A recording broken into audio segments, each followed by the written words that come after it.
তোমাদেরকে ওসিয়ত করে নাই, ইমাম মাহদী যখন আত্মপ্রকাশ করবে তখন মদিনার আশেপাশে যদি বরফে আচ্ছাদিত হয়ে যায়, বরফের উপর দিয়ে তোমরা হামাগুড়ি দিয়ে হলেও ইমাম মাহদীর তোমরা হাতে বায়াত নিবা।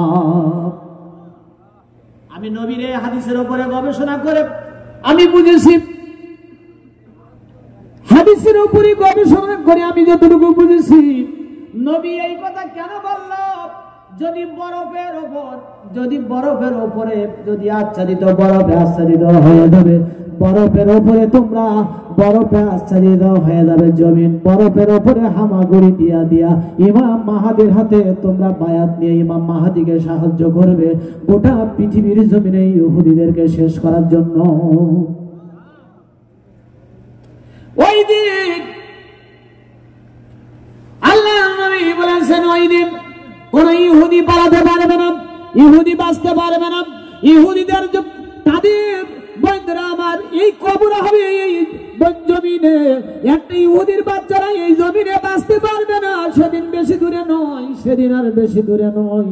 আজকের আমার বন্ধুরা আমার ফিলিস্তিনের অসহায় মাজলুম মুসলমানদের উপরে তোমরা জুলুম করো, অত্যাচার করো, মুসলমানদের উপরে নির্বিচারে তোমরা সিরিজ বোমা মাইরা সমস্ত হসপিটালগুলি তোমরা কবরস্থান বানাই দিয়েছ। আজকের আপনারা লক্ষ্য করেন, গাজায় একটা মুসলমানদের কোনো ঘর বাড়ি তারা অস্তিত্ব রাখে নাই, সব ভেঙে চোরমাচোর করে মাটির সঙ্গে তারা মিশাইয়ে দিয়েছে। গাজায় একটা মুসলমানও বেঁচে নেই, সব মেরে ফেলেছে তারা। ফিলিস্তিনি লক্ষ্য করলাম, 5 বছরের একটি মেয়ে, ওর বাবাকে ইহুদিরা মেরে ফেলেছে, ওর মাকে মেরে ফেলেছে, ওর ভাই নেই, ওর আপনজন কেউ নেই। 5 বছরের একটা মাসুম বাচ্চা, তিনি 5 বছরের মাসুম বাচ্চা, রাস্তায় তিনি ডাকতেছে, ইয়া আম্মা, ইয়া আম্মা, মা মা বলে তিনি ডাকতেছে। ফিলিস্তিনের রাস্তাঘাটে তিনি তার মাকে খুঁজতেছে, বাবাকে খুঁজতেছে। 5 বছরের ছোট্ট মাসুম বাচ্চা, ও বুঝতে পারে নাই ইসরায়েলের ইহুদিরা ওই হায়দারা তার বাবাকে মেরে ফেলেছে, তার মাকে মেরে ফেলেছে। ফিলিস্তিনের রাস্তায় 5 বছরের মেয়েটি তিনি মা মা করে তার মাকে খুঁজতেছে, কিন্তু তার মা বাবা তো এই দুনিয়াতে আর বেঁচে নাই। বন্ধুরা আমার, ইহুদিদের কবর হবে বাংলার জমিনে। এই জমিনে আল্লাহ নবী বলেছেন, ইমাম মাহদী আসবে। ওই দিন ইহুদিরা তারা পালাতে চাইবে, গাছের আড়ালে পালাবে, পাথরের আড়ালে পালাবে। ওই দিন আল্লাহ নবী বলেছেন, পাথর জবান খুলে খুলে কথা বলবে, পাথর গাছ কথা বলবে। পাথর তখন চিৎকার করে করে বলবে, ও মুসলমান, আমার পিছনে, আমি পাথরের পিছনে একজন ইহুদের বাচ্চা লুকায় আছে, ওকে ধরো, জবাও করে ওকে মাটিতে পুঁতে ফেলো। ইহুদিদেরকে এই জমিনে বেঁচে থাকার আর কোনো অধিকার নাই।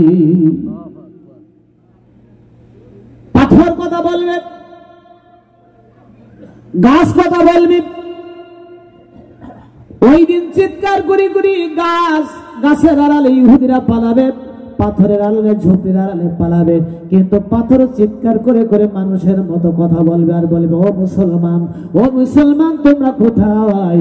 ইহুদের বাচ্চারা, আমি পাথরের নিচে তারা পালাইছে, আমি গাছের নিচে পালাইছে, ঝুপড়ির থেকে আওয়াজ আসবে, আপা ইহুদিরা এখানে পালাইছে, তোমরা ইহুদিদেরকে ধরে জবাব করে মাটি দিয়ে তাদের জ্যান্ত পুঁতে ফেলো। কারণ ইহুদিরা তারা তো তোমাদের অনেক ক্ষতি করেছে, এই জমিনে একটা ইহুদির বেঁচে থাকার কোনো অধিকার নাই। ইহুদিরা পালাইতে পারবে না, ইহুদিরা বাঁচতেও পারবে না, সেদিন সামনে আসতেছে। আপনাদের কষ্ট হচ্ছে না তো? কারণ হচ্ছে হৃদয়ে রক্ত গরম হচ্ছে। আপনারা লক্ষ্য করেছেন না আজকের খবর? এই যে গাজা, এইখানে মুয়াজ্জিন সাহেব যখন আপনার আযান দিচ্ছে, ওই সময় বোমা মারছে, মসজিদকে বিলুপ্ত হয়ে গেছে, মুয়াজ্জিন জায়গায় তিনি সেখানে শহীদ হয়ে গেছে। শুধুমাত্র আল্লাহু আকবার শব্দটা তিনি বলতে পেরেছিলেন মিনারে, এর পরের শব্দ বলতে পারে নাই। ওরা মুয়াজ্জিনের জীবনকে কেড়ে নিয়েছে, মসজিদকে ওরা ভেঙে চুরমাচুর করে দিয়েছে। বন্ধুরা আমার, আল্লাহ নবী বলল, আমি যে ভবিষ্যৎবাণী করতেছিলাম, নবীর হাদিসের কান লাগাবেন। এরপরে আমি আলোচনার দিকে আসবো। তেলাওয়াত বিদায় কথা বলে না বললে আল্লাহর কাছে জবাব দেওয়া লাগবে। আল্লাহর কাছে আমরা জবাব দিতে পারবো না। কারণ হলো ফিলিস্তিনের মুসলমানরা আপনার আমাদের বিরুদ্ধে অভিযোগ দিয়ে তারা দুনিয়া থেকে বিদায় হয়েছে। ওই ফিলিস্তিনের মুসলমানরা বলল, এ পৃথিবীর মুসলমানরা, আজকের আমাদের কাছে তোমরা কেউ দাঁড়ালে না। আজকের ইহুদিরা নির্বিচারে আমাদেরকে তারা বোমা মেরে মেরে মেরে ফেললো, আমাদের ঘর বাড়ি শেষ করলো, তোমরা নীরব। তবে তোমাদের বিরুদ্ধে আল্লাহর কাছে আল্লাহর আদালতে অভিযোগ দিয়ে গেলাম, আল্লাহর আদালতে অভিযোগ দিয়ে গেলাম। বন্ধুরা আমার, নবীজি কেন বললেন যে তোমরা পাথরের উপরে, পাথরের প্রলেপ পড়ে যাবে মক্কা মদিনার আশেপাশে, পাথরের উপর কি বলে বরফের আচ্ছাদিত হয়ে যাবে, বরফের উপরে হামাগুড়ি দিয়ে হলেও তোমরা ইমাম মাহাদির কাছে বায়াত দিবে। আজকের লক্ষ্য করে দেখা গেছে আরব জাহানে বন্ধুরা আমার, সৌদি আরবে আজকে দেখা গেছে কোন কোন জায়গায় বন্ধুরা আমার বরফের আলামত পাওয়া যাচ্ছে, শিশির জমা হচ্ছে কোন কোন জায়গায়। ১৫০০ বছর আগের নবীর সেই ভবিষ্যৎবাণীর হাদিস, এটার কিন্তু আলামত প্রকাশিত হয়ে গেছে। সুতরাং ইমাম মাহাদি আসার আর বেশি দেরি নাই অবিসম্ভাবী। কারণ ময়দান কি বলে আল্লাহ নবী বলেছেন, যখন জমিনের জুলুম অত্যাচার নির্বিচার মুসলমানের নিধন বেড়ে যাবে, ওই মুহূর্তে ইমাম মাহাদি আত্মপ্রকাশ করবে। ইমাম মাহাদি ৭ থেকে ৮ বছর তিনি পৃথিবীতে বেঁচে থাকবেন। এরপরে ঈসা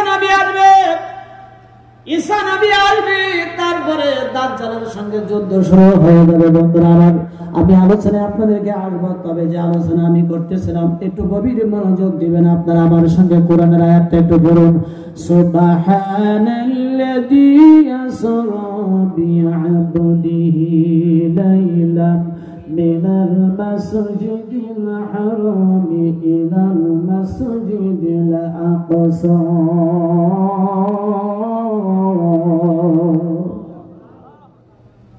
পবিত্র সেই মহান সত্তা যিনি তার বান্দা মুহাম্মদ সাল্লাল্লাহু আলাইহি ওয়াসাল্লামকে রাতের এখন তিনি মসজিদে হারাম থেকে মসজিদে আকসা পর্যন্ত নিয়ে গেছেন। ওই মসজিদে আকসা যেটা কোরআনে আল্লাহ মসজিদে আকসা বলেছেন, আজকের সেই মসজিদ হলো ফিলিস্তিনের বাইতুল মুকাদ্দাস। ওই মসজিদেও তারা হামলা করেছে। এখানে কথা বলছেন তারা, বাপজানেরা কথা বলেন না আপনারা, সামনে এসে বসে যান, বরকত হবে। বন্ধুরা আমার, সুলাইমান নবী আল্লাহর কাছে 3টি দোয়া করেছিল। কয়টা? 3টা দোয়া। তার ভিতরে আমি আসতেছি, আপনারা কোটি টাকার চেয়ে দামি দামি কথা আজকে নিয়ে যাবেন ইনশাআল্লাহ তাআলা। 3টা দোয়া করেছিল, এর ভিতরে একটা দোয়া, আল্লাহ আমি বাইতুল মুকাদ্দাস মসজিদ নির্মাণ করব, এখানে বাকি কাজটা আমি শেষ করব, এই মসজিদ বানাইবো। তবে আমার একটা আবদার আছে, 3টার ভিতরে একটা। আল্লাহ বলতেছে কি আবদার? সুলাইমান বলতেছে, আল্লাহ এই বাইতুল মুকাদ্দাসে যেই ব্যক্তি এসা সিজদা দিবে, সিজদা দিয়ে যখন বের হবে, সদ্য শুধু ওর জন্য একেবারে মাসুম বাচ্চার মতো তুমি করে দিবা, ওর জীবনের জন্য একটা গুনাহ না থাকে। আল্লাহ বলল, সুলাইমান তোমার দরখাস্ত আমি কবুল করে নিলাম। বাইতুল মুকাদ্দাসে এমনি কি বোমা মারে, এমনি হামলা করে? কারণ বাইতুল মুকাদ্দাসে যেই ঢুকবে ওর জীবনের আর কোনো গুনাহ থাকে না। মসজিদে একটা সিজদা দিয়ে বেরিয়ে আসবে, ও ডাইরেক্ট জান্নাতি মানুষ হয়ে যায়, বেহেশতে মানুষ হয়ে যায়। পৃথিবীর ভিতরে এত বরকতের জায়গা নাই। বাইতুল মুকাদ্দাস কি আছে ওখানে, কি আছে ওর ভিতরে? আসুন কোরআন থেকে স্টাডি গবেষণার ভিত্তিতে আমরা সে আলোচনা করবো ইনশাআল্লাহ তাআলা। ব্যস্ত হবেন না তো? ব্যস্ত হবেন। কয় মিনিট আগে দেখি আপনার মনোযোগটা আগে দেখে বুঝে নেই, তারপরে আলোচনা আমি শুরু করবো সেইভাবে। আধা ঘন্টা, 10 মিনিট, আমি বলি আধা ঘন্টা, ওদিকে বলে সারাদিন, এদিকে বলে রাত 1টা। আলহামদুলিল্লাহ, অসুবিধা নাই। আমরা এখন 11টা উত্তীর্ণ হয়ে গেছে, আমরা 12টা পর্যন্ত আপাতত আমরা টার্গেট রাখি 1 ঘন্টা। তারপরে আপনারা যদি আবদার করেন চেষ্টা করা যাবে ইনশাআল্লাহ তাআলা। ইনশাআল্লাহ বলেন, একটু মহব্বত করে জিকির করেন, লা ইলাহা ইল্লাল্লাহ, জোরে জোরে লা ইলাহা।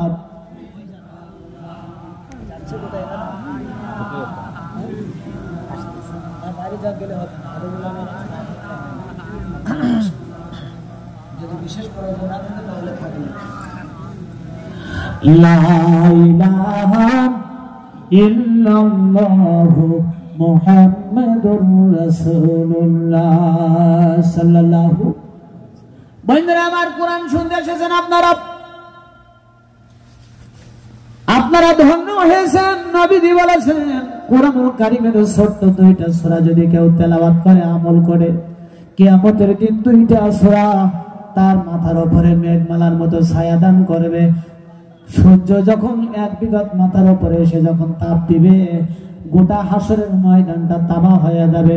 মানুষগুলি সব তাদের মাথার চান্দি ফেটে ফেটে বন্ধুরা ঘিলুগুলো বেরিয়ে শরীর বেয়ে বেয়ে পড়বে। ওই সময় আল্লাহ নবী বলল, দুনিয়াতে যারা কোরআনের দুইটা সূরা যারা পড়েছে জীবনে একবার হলেও, এই দুইটা সূরা মেঘমালার মতো ছায়া দিতে থাকবে।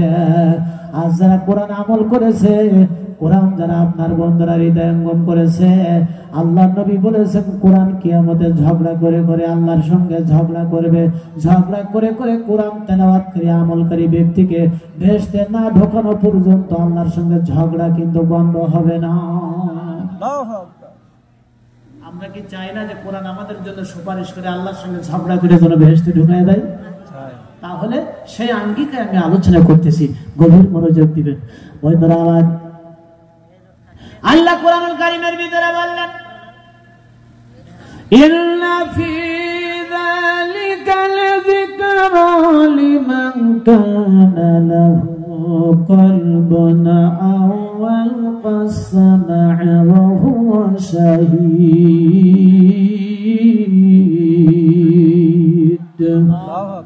কোরআনের ওয়াজ শুনে ওরাই লাভবান হয়, ওদের জীবনের গুনাহ মাফ হয়ে যায়। যাদের মধ্যে তিনটা বৈশিষ্ট্য আছে। এক নম্বরে যারা কোরআনের কথাগুলি হৃদয়ঙ্গম করবে, বন্ধুরা অন্তর দিয়ে অনুধাবন করে, হৃদয়ঙ্গম করে। 2 নম্বর যারা কান দিয়ে শোনে আর আমলের সিদ্ধান্ত নেয়। 3 নম্বর যেখানে কোরআনের মাহফিলের আয়োজন করা হয়েছে, স্টেজ প্যান্ডেল করা হয়েছে, ওই জায়গায় বসে বসে যারা নীরবে কোরআন শোনে। এই 3টা বৈশিষ্ট্য যাদের মধ্যে আছে, কিয়ামতে কোরআন তাদের জন্য সুপারিশ করবে। এদের উপরে আল্লাহর পক্ষ থেকে রহমত বারাকা নাযিল হয়ে যায়। ক্বালা রাসূলুল্লাহ সাল্লাল্লাহু আলাইহি ওয়াসাল্লাম, লা ইয়াকুউদু কওমুন ইয়াযকুরুনাল্লাহা ইল্লা হাফাতহুমুল মালায়েকাতু গাশিয়াতুহুম রাহমাতু নাযালাত আলাইহিমুস সাকিনাহ। আল্লাহ নবী বলেছেন, হাদিসটা মুসলিম শরীফের ভিতরে এসেছে, আল্লাহ নবী বলেছেন যখন কোন মানুষ একত্রিত হয়ে কোরআনের মাজলিসে বসে বসে কোরআন শুনে, আল্লাহ রহমতের ফেরেশতা সেখানে আল্লাহ অবতীর্ণ করে দেয়। ওয়া গাশিয়াতুহুম রাহমাহ, এবং আল্লাহ রহমতের চাদর দিয়ে কোরআন শ্রবণকারী বান্দাদেরকে আল্লাহ ঢেকে রাখে। ওয়া নাযালাত আলাইহিমুস সাকিনাহ, এবং কোরআন শ্রবণকারী বান্দা বান্দীদের উপরে আল্লাহর পক্ষ থেকে নাযালাত আলাইহিমুস সাকিনাহ, আল্লাহ নাযিল করে দেন আসমানের যত কল্যাণ আছে, যত শান্তি প্রশান্তি, সব বরকতের দরজাগুলি কোরআন শ্রবণকারী বান্দাদের জন্য খুলে দেওয়া হয়। সুবহানাল্লাহ। বন্ধুরা আমার, হাদিস আয়াত পড়ব, সময় তো হাতে বেশি নাই, আমি দলিল দিয়ে আপনাদেরকে বুঝাই দিব। বন্ধুরা আমার, একটু মনোযোগ, গভীর মনোযোগ। এর পরবর্তীতে আল্লাহ রাব্বুল আলামিন আরেকটা আয়াতে সতর্ক করলেন। এরপর আল্লাহ রাব্বুল আলামিন বললেন যে ওয়াইদা কুরিয়াল কুরআনু ফাসতামিউ, ওয়াইদা কুরিয়াল কুরআনু ফাসতামিউ লাহু। আল্লাহ রাব্বুল আলামিন বলেন কোরআনুল কারীমের ভিতরে যে ওয়াইদা কুরিয়াল কুরআন, যখন কোরআন যখন তেলাওয়াত করা হয় তখন তোমরা নীরবে বসে বসে কোরআন শুনবা। যদি তোমরা নীরবে বসে বসে যদি কোরআন শুনতে পারো, আল্লাহ আয়াতের পরবর্তীতে বললেন লাআল্লাকুম তুরহামুন, অবশ্যই নীরবে কোরআন শ্রবণকারী বান্দাদের উপরে আমি আল্লাহর পক্ষ থেকে রহমত নাযিল হয়ে যাবে। জোরে বলেন সুবহানাল্লাহ। ওয়ানসিতু লাআল্লাকুম তুরহামুন, নীরবে কোরআন শুনলে আল্লাহর পক্ষ থেকে রহমত নাযিল হয়ে যাবে। বিশ্বনবীর উপরে যখন কোরআন নাযিল হলো, তার আগের 2টা ঘটনা আমি আপনাদেরকে বলবো। বন্ধুরা আমার, আল্লাহর নবী মুহাম্মদ রাসূলুল্লাহ সাল্লাল্লাহু আলাইহি সাল্লাম বাবা নেই, মা নেই, নবী আমার। বন্ধুরা আমার, নবীজি বাবা মা হারা ইয়াতীম, চাচা আবু তালেবের অধীনে তিনি লালিত হয়, বড় হচ্ছে। আবু তালেব ডেকে বলল, মোহাম্মদ এইভাবে আর কয়দিন চলবে? তুমি যুবক মানুষে ভাতিজা, তোমার এখন বিয়ে করা লাগবে, সংসার করা লাগবে। আল্লাহ নবী বলল, চাচা আমার তো মন চাই, কিন্তু আমার মা নাই, বাবা নাই, জানেন আমি বড় এতিম, আমার গায়ের একটা ভালো জামা নাই, আমার দিনে কোনোদিন খাওয়া হয় না, আমি কেমনে বিয়ে করব? কি আমাকে এই মক্কার জমিনে মেয়ে দেবে? আবু তালেব বলল, অপেক্ষা করো ভাতিজা, আমি খাদিজার বাড়ি থেকে আসতেছি, যেহেতু খাদিজার আন্ডারে আমি চাকরি করি। আবু তালেব যে খাদিজাকে ডেকে বলল, খাদিজা আপনার তো অনেক বড় ব্যবসা, দিন দিন ব্যবসা প্রসার হচ্ছে, আপনার একজন ভালো বিশ্বস্ত কর্মী, একজন ভালো বিশ্বস্ত যুবকের প্রয়োজন। খাদিজা আপনি যদি অনুমতি দেন, আমার একজন ভাতিজা এতিম, বাবা নাই, মা নাই, তবে গোটা মক্কার মানুষেরা তাকে আলামিন বলে ডাকে, আপনি যদি অনুমতি দেন আমি আমার ভাতিজাকে আনবো, পছন্দ হইলে কাজে লাগাইয়া দিয়ে, অনেক বিশ্বস্ত ছেলে। সবাই কম দ্রুত কথা বলতে হবে বন্ধুরা আমার। এর পরবর্তীতে আল্লাহ নবী আবু তালেব বলল, ভাতিজা তুমি প্রস্তুত নাও, রেডি হও, আগামীকাল খাদিজা আমাকে বলেছে, অনুমতি দিয়েছে তোমাকে নিয়ে যাব খাদিজার বাড়িতে। আল্লাহ নবী বন্ধুরা আমার, তিনি বলল, চাচা আমার তো কোনো জামা কাপড় নাই, পুরনো একটা জামা গায়ে দিয়া আল্লাহ নবীকে সঙ্গে করে নিয়ে গেছে আবু তালেব খাদিজার বাড়িতে। বন্ধুরা আমার, এবার আবু তালেব বলল, ভাতিজা তুমি বাইরে একটু দাঁড়াও, খাদিজার কাছ থেকে অনুমতি নিয়ে আসি। আবু তালেব ভিতরে যেয়ে বলল, খাদিজা রে, আমি আমার ভাতিজা মোহাম্মদকে আমি এনেছি, বাইরে দাঁড়াই আছে। খাদিজা বড় চালাক ছিলেন, বুদ্ধিমত্তা ছিলেন, আলেমা ছিলেন। তিনি জানালার পর্দা সরাইয়া তাকাইয়া দেখতেছে যুবকটা কেমন। খাদিজা জানালার পর্দা সরাইয়া তাকাইয়া দেখে আমার নবী যেই জায়গায় দাঁড়াইয়া ছিল দুপুর বেলা, দিনের বেলা, আল্লাহ নবী যেই জায়গায় দাঁড়াইয়া আছে, নবীর মাথার উপরে আসমানের মেঘ খন্ড এসে ছায়া দিতেছে। কোন সাধনে পাইব তোমায় গো নবীজি, কোন সাধনে পাইব তোমায়, নবী রাহমাতুল লিল আলামিন, আপনি উম্মতের জামিন, গুনাহগারের অতি আপনজন। বন্ধুরা আমার, আল্লাহর নবী তিনি এবার বাইরে দাঁড়াইয়াছে, খাদিজা পর্দা সরাই দেখে নবীর চেহারা থেকে বন্ধুরা নূর চমকাইতেছে, নূর। খাদিজা বন্ধুরা আমার আবু তালেবকে বলল, আবু তালেব তোমার ভাতিজা মোহাম্মদকে আমার ব্যবসার দায়িত্ব দিয়ে দাও। আল্লাহু আকবার বলেন। আবু তালেব বলল, খাদিজা আপনি কি আমার ভাতিজাকে একটাবার তাকে আপনি নাম ঠিকানা জিজ্ঞাসা করবেন না, তাকে কি দেখবেন না? খাদিজা বলতেছে, আবু তালেব যা দেখার আমার তো দেখা হয়ে গেছে, আমি যা দেখেছি, আমি যা বুঝেছি, আবু তালেব তুমি তা দেখো নাই। আল্লাহর নবী বিশ্ব নবী খাদিজার আন্ডারে বন্ধুরা চাকরি করে। কয়দিন যেতে না যেতেই খাদিজা একদিন ডাক দিয়ে বলল, মোহাম্মদ তুমি যদি অনুমতি দাও, আজকের তোমার সঙ্গে আমার কিন্তু একান্ত কিছু কথা আছে, একান্ত আলোচনায় আমি একটু কথা বলতে চাই। আল্লাহর নবী বলল, খাদিজা আমি তো আপনার আন্ডারে চাকরি করি, আপনি কেন অনুমতি চাইছেন? খাদিজা বলল, মোহাম্মদ তুমি বুঝো না, তুমি জানো না, আমি খাদিজা যে তোমারে কত ভালোবাসি, মন থেকে এটা বুঝতে পারো নাই। আমার নবী বলল, ঠিক আছে আপনি যেভাবে বলবেন। খাদিজা নবীজিকে একান্ত ডাকলো, নির্জনে আমার নবীকে ডেকে বলল, খাদিজা ডেকে বলতেছেন, মোহাম্মদ আমার আগের দুই স্বামী ইন্তেকাল করেছে, আমার দুইজন স্বামী তারা ছিল এই আরব জাহানের মধ্যে অত্যন্ত জ্ঞানী এবং সুদর্শন সুপুরুষ। এই জন্য আমার স্বামী মারা যাওয়ার পরে প্রতিজ্ঞা করেছিলাম, জীবনে আর যতদিন পৃথিবীর জমিনে বেঁচে থাকবার বিয়ে করবো না, বিবাহ বুঝবো না। মোহাম্মদে ও মোহাম্মদ 25 বছরের যুবক মোহাম্মদ, তোমার আদর্শ, তোমার চরিত্র, তোমার চেহারা, তোমার ছোড়া, তোমার জ্ঞান, তোমার আদর্শ আমি খাদিজাকে এমন ভাবে পাগল করে দিয়েছে। হে মোহাম্মদ তুমি যদি অনুমতি দাও, আমি খাদিজা নিয়ত করেছি, আমি খাদিজা সিদ্ধান্ত নিয়েছি, বাকি জীবন তোমার কদমে আমি থাকতে চাই। আমি বাকি জীবন তোমার কদমে থেকে তোমার খেদমত করতে চাই। আল্লাহর নবী বিশ্বনবী ডাক দিয়ে বলল, খাদিজা এটা আপনি কি বলেন? কারণ আপনি তো জানেন আমার মা নাই, আমার বাবা নাই, আপনজন বলতে মক্কার জমিনে কেউ নাই। আমার আপনজন বলতে আমার চাচা আছে, আমি চাচার কাছ থেকে একটু অনুমতি নিয়ে আসি। খাদিজা বলল, যাও। যখন আল্লাহর নবী আবু তালেবের কাছে যেয়ে বলল, চাচা খাদিজা এই প্রস্তাব দিয়েছে।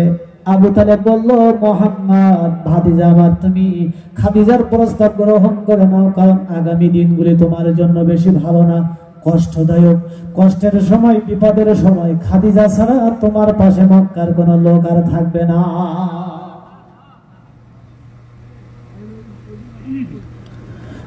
নবী ওই মানবের বেশে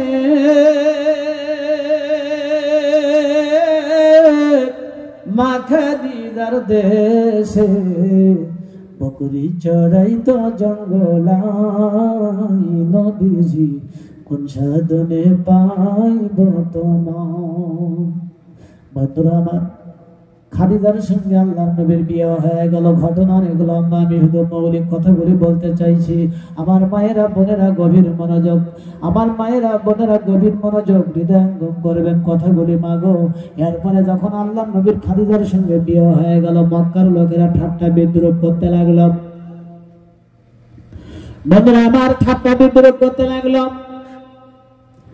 মুহাম্মদ বাবা নেই, মা নেই, তিনি রাখালগিরি করে খাদিজা তার সঙ্গে বিয়ে করলো। অনেক কথা খাদিজা তাদের জবাব দিয়ে দিল। এর পরবর্তীতে একদিনের ঘটনা বন্ধুরা আমার, যখন খাদিজাকে আল্লাহর নবী যখন তিনি তার বাড়িতে নিয়ে আসলেন, এরপরে একদিন নবীকে খুঁজে পাওয়া যাচ্ছে না। খাদিজা হীরা গুহার, ওই যে হীরা গুহার আশপাশে যে আমার নবীকে খুঁজতেছে। এর পরবর্তীতে খাদিজা লক্ষ্য করলো হীরা গুহার পাশে কয়েকজন রাখাল তারা ঘুরে ঘুরে বেড়াইতেছে।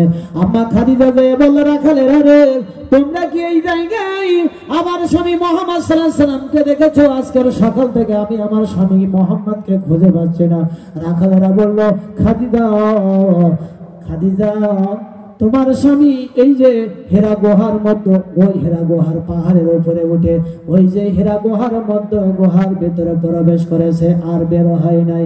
খাদিজা, মা খাদিজা একজন মহিলা বন্ধুরা আমার, উনি অনেক কষ্ট করে হীরা গুহায় উঠলেন। হীরা গুহায় ওঠার পরে দেখলো আল্লাহর নবী হীরা গুহার মধ্যে তিনি সিজদায় মস্তক অবনত করে রবের সান্নিধ্য পাওয়ার জন্য অপেক্ষায় আছে। তুমি মোদের আশার আলো, তাই তো তোমায় বাসি ভালো। হৃদয় নামের ফুলদানিতে, হৃদয় নামের ফুলদানিতে রেখেছি গেতে প্রেমের মালাই। ইয়া রাসূলুল্লাহ, ইয়া হাবিবাল্লাহ।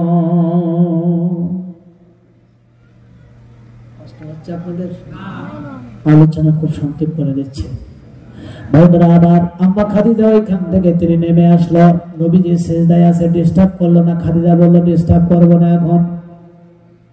মা খাদিজা বাড়িতে চলে এলো। বাড়িতে এসে তিনি আমার নবীর জন্য পানি আর খাবার নিয়ে তিনি আবার যখন ওই হীরা গুহার নিকটে গেছে, হীরা গুহায় উঠতেন।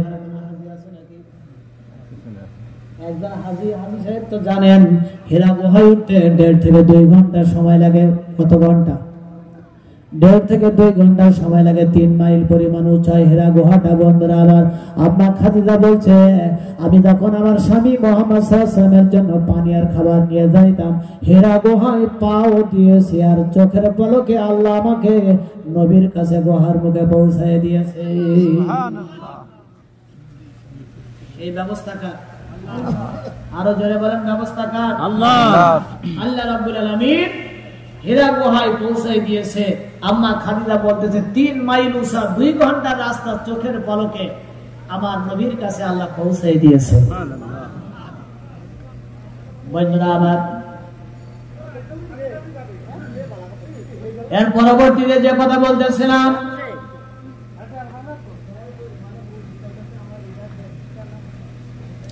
মা খাদিজা বলতেছে, আমি নবীর কাছে যখন খাবার আর পানি নিয়ে গেলাম, আমার নবীকে আমি বললাম যে আপনি খেয়ে নেন। বন্ধুরা আমার, আল্লাহর নবী বলল, খাদিজা রে, তোমার জন্য খুশির খবর আছে। এই মাত্র জিবরাইল চলে গিয়েছে। জিবরাইল বলেছে আল্লাহ রব্বুল আলামিন তোমাকে সালাম জানিয়েছে। খাদিজা, খাদিজা রে, আল্লাহ তোমারে সালাম জানিয়েছে, জিবরাইল সালাম জানিয়েছে, আসমানের ফেরেশতা সালাম জানিয়েছে। খাদিজা তখন বলল, প্রাণের স্বামী আমার, আল্লাহর সালামের জবাবটা আপনি আমার পক্ষ থেকে দিয়ে দেন। জিবরাইলকে ওয়ালাইকুম আসসালাম বলে জবাব দেন। খাদিজা চলে এসেছে। ধন্য মা খাদিজা, ধন্য। ও আমার মায়েরা, বোনেরা, খাদিজার উত্তর শুনি। মা, আজকে যারা কোরআনের মাহফিল শোনার জন্য এখানে এসেছেন, গভীর মনোযোগ দেবেন। আপনাদের মতো আপনারা তো খাদিজার উত্তর স্বরে আম্মা খাদিজাকে আল্লাহ স্বয়ং সালাম জানিয়েছে। মা খাদিজা বাড়িতে চলে আসছে। ওহী নাযিল হয়ে গেল। আল্লাহ নবী হীরা গুহাতে এসে বলল, খাদিজা, আল্লাহ আমাকে নবুয়ত দিয়েছে, তুমি কালেমা পড়ে মুসলমান হয়ে যাও। খাদিজা কালেমা পড়ল, কোন কন্ডিশন করলেন না, তিনি কালেমা পড়ে নিলেন। লা ইলাহা ইল্লাল্লাহু মুহাম্মাদুর রাসূলুল্লাহ সাল্লাল্লাহু। আল্লাহর নবী এবার চোখের পানি ছেড়ে কাঁদতেছে। খাদিজা বলতেছে, আল্লাহর নবী, ও নবীজি, আপনি কেন কাঁদেন? আজকে তো আপনার কাঁদার দিন নয়, আজকের আপনি কেন কাঁদেন? আল্লাহ আপনার নবুয়ত দিয়েছে, আপনি ওহী প্রাপ্ত হয়েছেন, কেন কাঁদতেছেন? আল্লাহর নবী কেঁদে কেঁদে বলল, খাদিজা রে, আজকের তোমাকে দাওয়া মাত্রই তুমি আমার নবুয়তের স্বীকৃতি দিয়েছো, স্বীকার করেছো, তুমি কালেমা পড়েছো, একবার কোনো কন্ডিশন করো নাই, প্রশ্ন করে নাই। খাদিজা রে, এই তামাম মক্কার ভিতরে যদি একটি মানুষও যদি কেউ আর কালেমা না পড়ে, কেউ যদি মুসলমান নাও হয়, আমি নবীজির কলিজায় কোনো দুঃখ, কোনো বেদনা থাকবে না। আমার তৃপ্তি, সান্ত্বনা এটাই, আমার নিজের বিবি আমার খাদিজা আমাকে কালেমা পড়েছে, আমার স্বীকৃতি দিয়েছে। আল্লাহ নবী চোখের পানি ছেড়ে ছেড়ে কাঁদতে লাগলো। খাদিজা রে, আমার বড় সান্ত্বনা যে তুমি কালেমা পড়ে আমার নবুয়তের স্বীকৃতি দিয়েছ। কোন মানুষ যদি আর কেউ কালেমা না পড়ে, আমি নবীর আজ আর কোনো ব্যথা বেদনা থাকবে না। আমার গভীর মনোযোগ দিবেন। আমি যে আলোচনা করতেছিলাম, এর পরবর্তীতে যখন পর্যায়ক্রমে নবীজি যখন দাওয়াত দিতে লাগলেন, নবীজির উপরে বাধা আছে না নেই? আমি আলোচনা বন্ধের পরবর্তীতে আসতেছি। আমি এখানে আপনাদেরকে একটা কথা বলবো। নবীজি যখন খাদিজাকে বিয়ে করে বাসর ঘরে গিয়েছিলেন, বাসর ঘরে বড় আশ্চর্য একটা ঘটনা নবীর সামনে ঘটে গেল। বন্ধুরা আমার, আমি সেই আলোচনাটা আপনাদেরকে পরে আসতেছি। আমি যে আলোচনা করতেছিলাম আপনার, এবার সেই কাঙ্ক্ষিত মানের আলোচনার দিকে যাব। আমার সঙ্গে জবান খুলে সকলে একটু বলুন, বিসমিল্লাহির রহমানির রহিম। ওয়া মিন ওয়ারাই ইসহাক ইয়াকুব।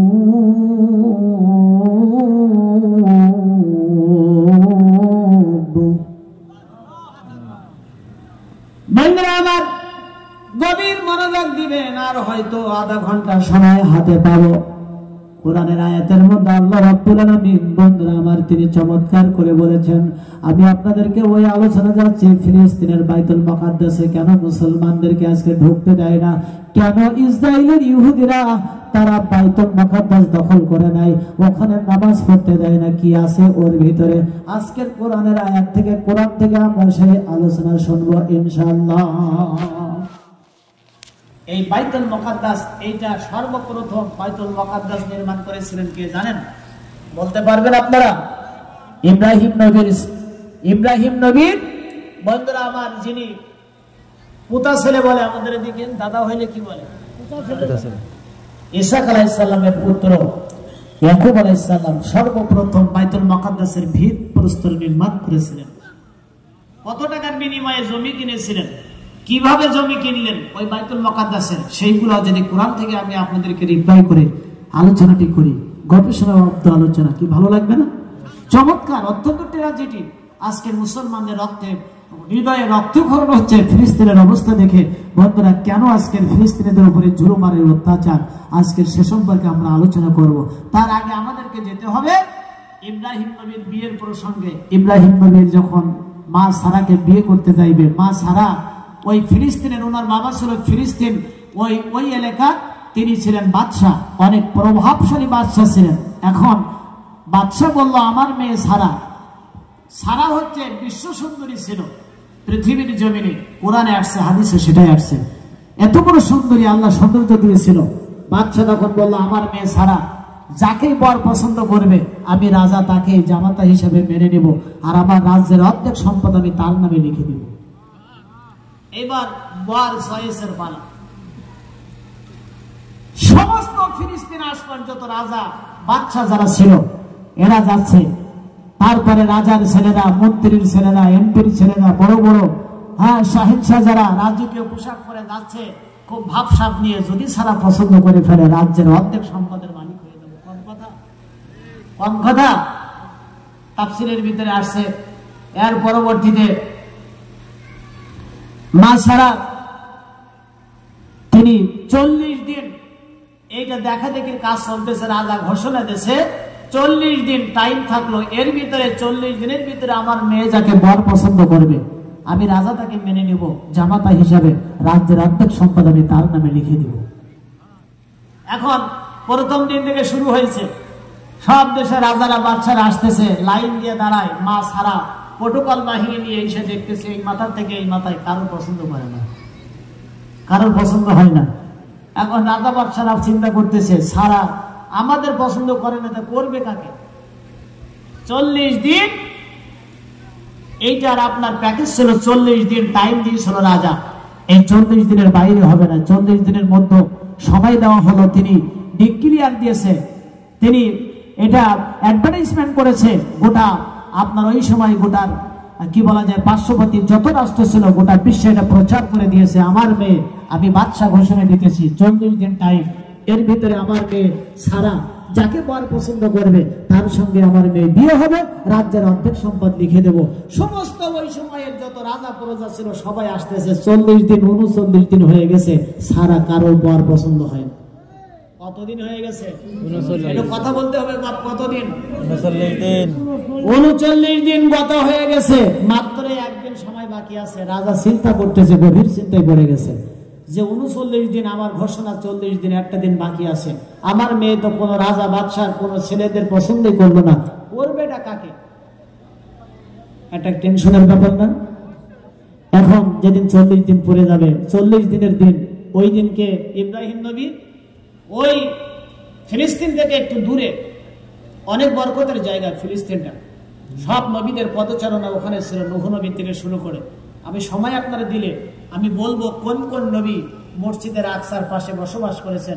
নূহ আলাইহিস সালাম মসজিদে, এই যে আপনার ফিলিস্তিনের বাইতুল মুকাদ্দাসের পাশে নূহ নবীর স্ত্রী ওখানেই উনানে রান্না করতেছিল, চুলা ফেটে পানি বেরিয়েছিল, 6 মাস বন্যায় প্লাবিত হয়েছিল পৃথিবী, ওখান থেকে শুরু হয়েছিল। বন্ধুরা আমার, যাই হোক, পরবর্তীতে আমরা সেই আলোচনার দিকে আসবো।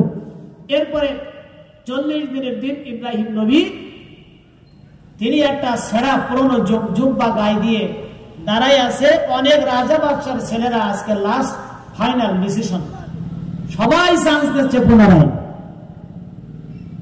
এখন ইব্রাহিম নবী জিজ্ঞাসা করছে যে, ভাইরা আপনারা কোথায় যাচ্ছেন? এই রাজকীয় পোশাক সাজসজ্জা করে কোথায় যান? বলে, তুমি কি শোনো নাই? আর তোমার শুনে লাভ নাকি, তুমি তো ফকির মানুষ, এইসব তোমার শোনার দরকার নেই।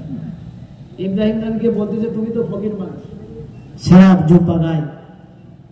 এখন সমস্ত রাজা বাদশার ছেলেরা বলতেছে, আমরা যাইতেছি এই দেশের রাজ্যের কি বলে রাজার একমাত্র কন্যা, পরমা বিশ্ব সুন্দরী, নাম তার সারা, তিনি যাকেই বর পছন্দ করবে সেই হবে রাজ্যের জামাতা, অর্ধেক সম্পদের মালিক হয়ে যাবে, তাই যাচ্ছে, যদি লেগে যায়। ও তাই? ইব্রাহিম নবী আকাশের দিকে তাকায় বলতেছে, আল্লাহ আমি কি একটু যাব? আল্লাহ তো বুঝতেই পারছে, সব মনের খবরগুলি কার কাছে আছে। এরপরে আল্লাহ বলতেছে ইব্রাহিম বুঝতে পারতেছে মন যখন চাইছে তো যাও। নবীরা আল্লাহর অর্ডার ছাড়া, আল্লাহর হুকুম ছাড়া একটা কদম উঠাইতে পারতো না। নবীদের ব্যক্তিগত কোনো এখতিয়ার ছিল না কোনো কাজ কথা বলার, আল্লাহর হুকুম ছাড়া। কথা বুঝছেন তো? আল্লাহ বলতেছে ঠিক আছে ইব্রাহিম, মন যখন চাইছে যাও। ইব্রাহিম নবী এবার চাইতেছে, রাজা বাদশারা বলতেছে তুমি ফকির মানুষ এদিকে আসতেছো না, তোমার এখানে কি? বলে আমি একটু দাঁড়ায় দেখি। দাঁড়াই না, অসুবিধা কি? দাঁড়াইলে অসুবিধা কি, ক্ষতি কি? এখন লাস্ট কাতারে ইব্রাহিম নবী দাঁড়াইছে, সামনে সব রাজা বাদশার ছেলেরা। মা সারা আজকের ফাইনাল ডিসিশন হবে, 40 দিন শেষ। পর্তুগাল বাহিনী নিয়ে আসছে, ওই মাথার থেকে এই মাথা পছন্দ হয় না। এবার সামনের সব যখন ভিআইপি পার্সনদের পছন্দ হয় না, পিছনে আসতেছে ভিআইপি পার্সনদের মাথা খারাপ, আমাদের পছন্দ করে না সারা। তো যাচ্ছে কোথায়? পিছনেতে আছে কয়টা ফকির ফকরা, ওর ভিতরে ইব্রাহিম আছে। আপনাদের কি কষ্ট হচ্ছে? কষ্ট হচ্ছে? আমি ফিলিস্তিনের মসজিদের আপনার সেই ঘটনা এবং ট্র্যাজেডি বর্তমান যে আপনার রণক্ষেত্রে পরিণত করেছে, সেই ঘটনায় কোরআন থেকে আপনাদের সামনে পুনরাবৃত্তি করছি। আর পরবর্তীতে ইব্রাহিম আলাইহিস সালাম লাস্ট কাতারে ফকিরের বেশে একটা পুরনো যোদ্ধা গায়ে দিয়ে দাঁড়িয়ে আছে। এখন মা সারা যখন ওইখানে দেখতেছে এরকম করে, দেখা ওনার গলায় মালা দিয়ে বরণ করে নিয়েছে। সুবহানাল্লাহ। বন্ধুরা, আবার রাজার কাছে খবর চলে গেল, মেসেজ চলে গেল, পর্তুগাল বাহিনী মেসেজ দিয়ে দিল, বাচ্চা আজকে সারা বর পছন্দ করেছে। রাজা বলল আমার মা সারা বর পছন্দ করেছে, আলহামদুলিল্লাহ। কে সেই ভাগ্যবন্ধু যে আমার মেয়ের জামাই হবে, আমার মেয়ের স্বামী হবে এবং রাজ্যের অর্ধেক সম্পত্তির মালিক হয়ে যাবে, এমন ভাগ্যবান ছেলে কে আমার মেয়ে পছন্দ করেছে, তারে তো দেখা দরকার। বাদশা বাহিনী নিয়ে চলে এসেছে, এসে দেখে মা সারা নবী ইব্রাহিমের সামনে দাঁড়ানো। রাজা এসে লক্ষ্য করলো ইব্রাহিম নবীর গায়ের জামাটা ছিল অত্যন্ত একটা পুরানো জামা, ছেঁড়া জামা। রাজা এসে বললেন মা, এত দেশের রাজা প্রজা, রাজা বাদশার ছেলেদেরকে শাহী রাজকীয় পোশাক পরা সৌন্দর্য আছে, সব আছে, কিন্তু তাদের পছন্দ না করে তুমি কেন এই ফকিরের বেশের এই ছেলেটাকে পছন্দ করেছ? মা সারা বলতেছি বাবা তুমি জানো না আমি প্রতি রাতে 40 দিন আমি প্রত্যেকটা রাতে যে ছেলের আমি স্বপ্নে দেখি, আমার আল্লাহ আমার স্বপ্নে দেখাই, আমার স্বপ্ন দেখার সেই পুরুষ আজকের আমার সামনে ধরা পড়ে গেছে। বাবা তুমি জানো না 40 দিন, আজকের 39 দিন আমি এই ছেলের স্বপ্ন দেখি প্রতিদিন রাত্রে একবার করে। আমার আল্লাহ আমার স্বপ্ন দেখেছে, আমার স্বপ্নের সেই পুরুষ আমি শুধু 40 দিন পাগলের মতো আমি খুঁজেছি। আমি এত দেশে রাজা প্রজা, এত দেশে রাজা বাদশার ছেলেরা এসেছে, আমার স্বপ্ন দেখা সেই পুরুষ তো আমি এখনো খুঁজে পাইলাম না। পাগলের মতো যারে আমি 40 দিন খুঁজতেছি, আজকের তারে আমি পেয়ে গেছি গো বাবা।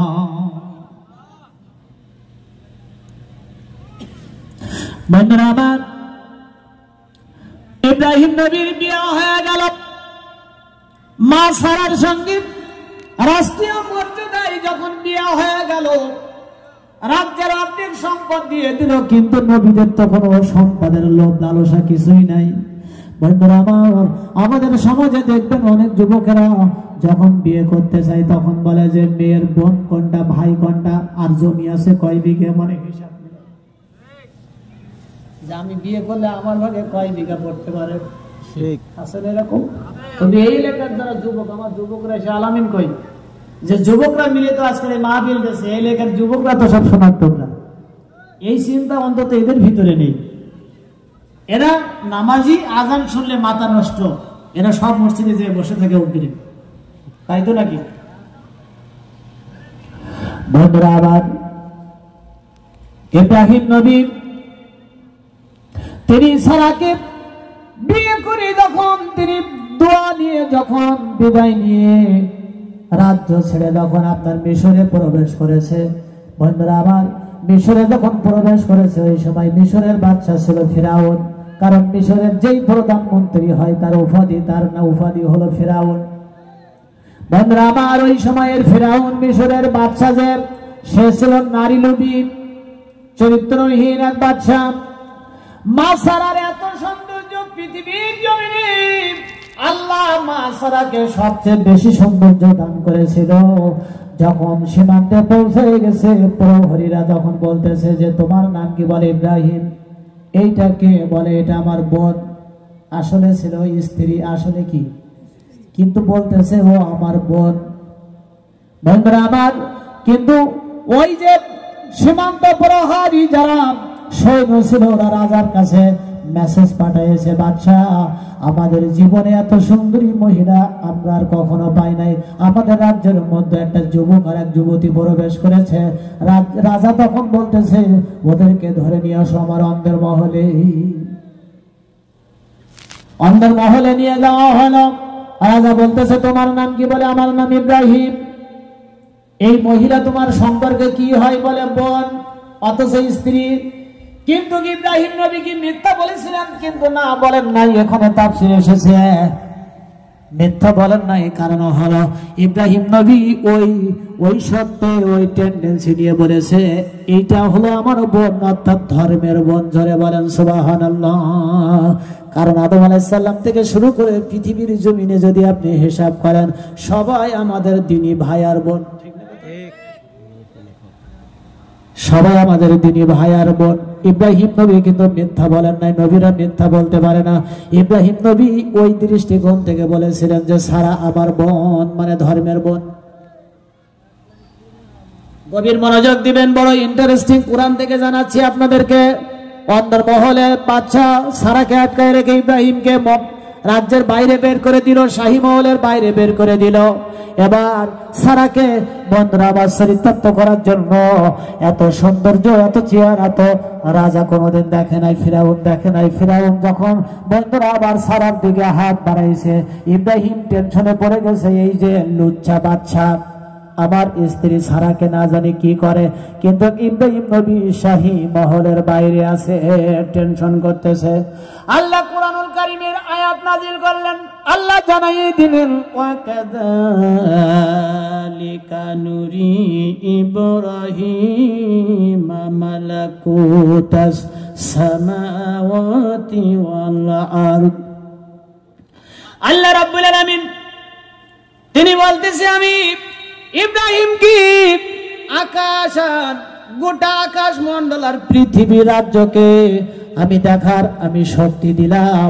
ইব্রাহিমের চোখের পর্দাকে আমি আল্লাহ সরাইয়া দিলাম। আকাশের নিচে, আকাশে আরশে আজিম থেকে শুরু করে জমিন পর্যন্ত যা কিছু আছে ইব্রাহিম তার চোখে দেখার মতো আল্লাহ আমি শক্তি দিলাম, পাওয়ার দিলাম। আমি তার চোখের পর্দা সরাইয়া দিলাম। আসমান জমিনের ভিতরে কোথায় কি ঘটতেছে, মাশরিক মাগরিব, গোটা পৃথিবীর পূর্ব পশ্চিম উত্তর দক্ষিণ, গোটা পৃথিবীর জমিনে কোথায় কি ঘটতেছে, ইব্রাহিম নবী শাহী মহলের পাশে একটা পাথরের উপরে দাঁড়ায়া পৃথিবীর জমিনের সবকিছু দেখতে পাইল।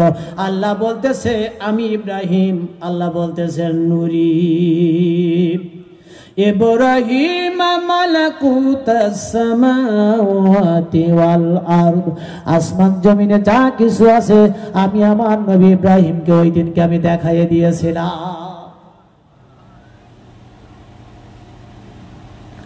বন্ধুরা আমার, ইব্রাহিম নবী একটি পাথরের উপরে দাঁড়ায় তিনি এবার লক্ষ্য করল আরশে আজিম পর্যন্ত ইব্রাহিম তাকায় সব দেখতেছে।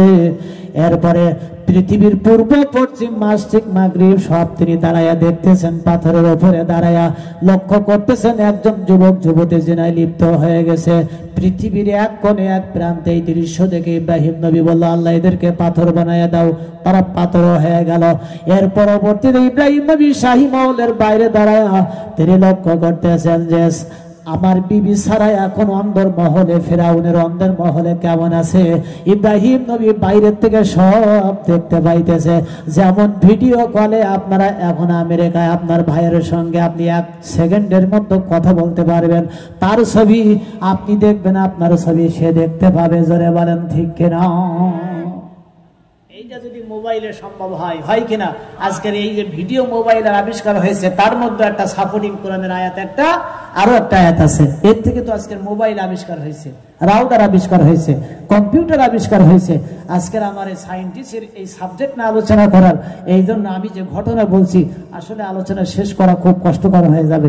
এরপরে দেখেন, ইব্রাহিম আলাইহিস সালাম পাথরের উপরে দাঁড়ায় দেখতেছে যে জালিম ফিরাউন যখন সারার দিকে হাত বাড়াইছে, বাচ্চার 2টা হাত আর পা আল্লাহ বাস করে দিয়েছে। সুবহানাল্লাহ। ইব্রাহিম নবী কিন্তু সব দেখতেছে বাইরের থেকে সব। وَكَذَلِكَ نُرِي إِبْرَاهِيمَ مَلَكُوتَ السَّمَاوَاتِ وَالْأَرْضِ। আল্লাহ রাব্বুল আলামিন ইব্রাহিমকে দেখার শক্তি দিলেন, চোখের সামনের পর্দা সরাইয়া দিলেন। এর পরবর্তীতে ফেরাউন বলতেছে, সারা আমারে ভুল হয়ে গেছে, মাফ করে দাও। হাত আর পা বাস হয়ে গেছে। সারা বন্ধুরা আমার দোয়া করে দিল, পূর্বের মতো হাত পা ভালো হয়ে গেল। ফিরাউন চিন্তা করতেছে, এত সুন্দরী নারী আমি কেমনে ছেড়ে দেই। উনি আবার পুনরায় যখন হাত বাড়াইল, আল্লাহ রাব্বুল আলামিন পুনরায় তার হাত আর পা বাস করে দিল। এর পরবর্তীতে ফিরাউন বলতেছে, সারা ভুল হয়ে গেছে, মাফ করে দিয়ে দাও, আর ভুল করব না। সারা দোয়া করে দিল, হাত আর পা ভালো হয়ে গেল। আবার তৃতীয়বার তিনি চিন্তা করতেছে, হাত পা ভালো হয়ে গেছে, এত সুন্দরী নারী আপনি ছেড়ে দেওয়া যাবে না, আফসোস থাকবে জীবনে সারা জীবন। ফিরাউন যখন 3বার আবার যখন হাত বাড়াইছে, আল্লাহ রাব্বুল আলামিন কঠিন ভাবে ফিরাউনের যখন হাত আর পা গুলি অবশ হয়ে মাটিতে তিনি পড়ে গেছে, আর তার কোনো শক্তি নেই, নড়াচড়া করতে পারে না। তখন বাচ্চা বলতেছে,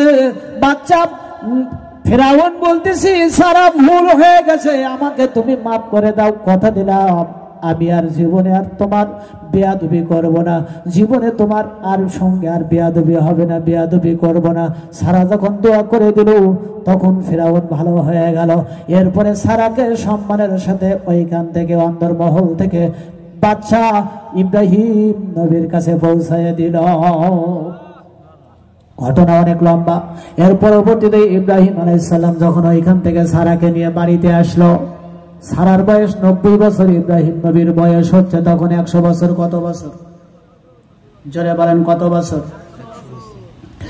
বন্ধুরা আমার, এমন সময় জিবরাইল ওই দিন মানুষের রূপ ধারণ করে 12 জনের একটা ফেরেশতার টিম নিয়ে ইব্রাহিম নবীর বাড়িতে প্রবেশ করলো মেহমান বেশে। ইব্রাহিম নবী তাদেরকে পেয়ে বড় খুশি হয়ে গেছে, আজকের দামি মেহমান পাইছি। ইব্রাহিম নবী বলল, বিবি সারা গোস্ত ভুনা করো, অনেক দামি দামি অনেক মেহমান পেয়েছি, কিন্তু এই মেহমান সাধারণ মানুষ না, এরা হলো সব মানবরূপী ফেরেশতা। ইব্রাহিম নবী যখন ভুনা গোস্ত দিয়েছে, জিবরাইল আছে ওদের ভিতরে, ওরা লাড়াচাড়া করতেছে এরকম করে। মা সারা ঘরের মধ্যে দিকে বলল, ইব্রাহিম তুমি কি লক্ষ্য করো নাই, তুমি নিজে খানা খাচ্ছ, মেহমানরা খাই না। ইব্রাহিম তাকায় দেখে, এদিকে লক্ষ্য করেন, কোরআন থেকে আপনাদেরকে বুঝাইতেছি, লক্ষ্য করতেছে ওরা লাড়াচাড়া করে কিন্তু খায় না। তখন ইব্রাহিম নবী বলল, কি ব্যাপার, আপনারা কেন খান না? তখন জিবরাইল বলতেছে, ইব্রাহিম ভয় পেও না, আমরা দেখতে যদিও মানুষ, তবে আমরা সাধারণ কোনো মানুষ না, আমরা আল্লাহর রহমের ফেরেশতা, বিশেষ উদ্দেশ্য নিয়ে তোমার বাড়িতে এসেছি। আমাদের উদ্দেশ্য দুইটা। উদ্দেশ্য কয়টা? দুইটা। কথা বলা লাগবে বাপ, উদ্দেশ্য কয়টা? দুইটা। একটা হচ্ছে উদ্দেশ্য কয়টা? দুইটা।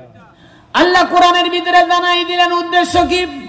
ফাবাশশারনাহা বিইসহাক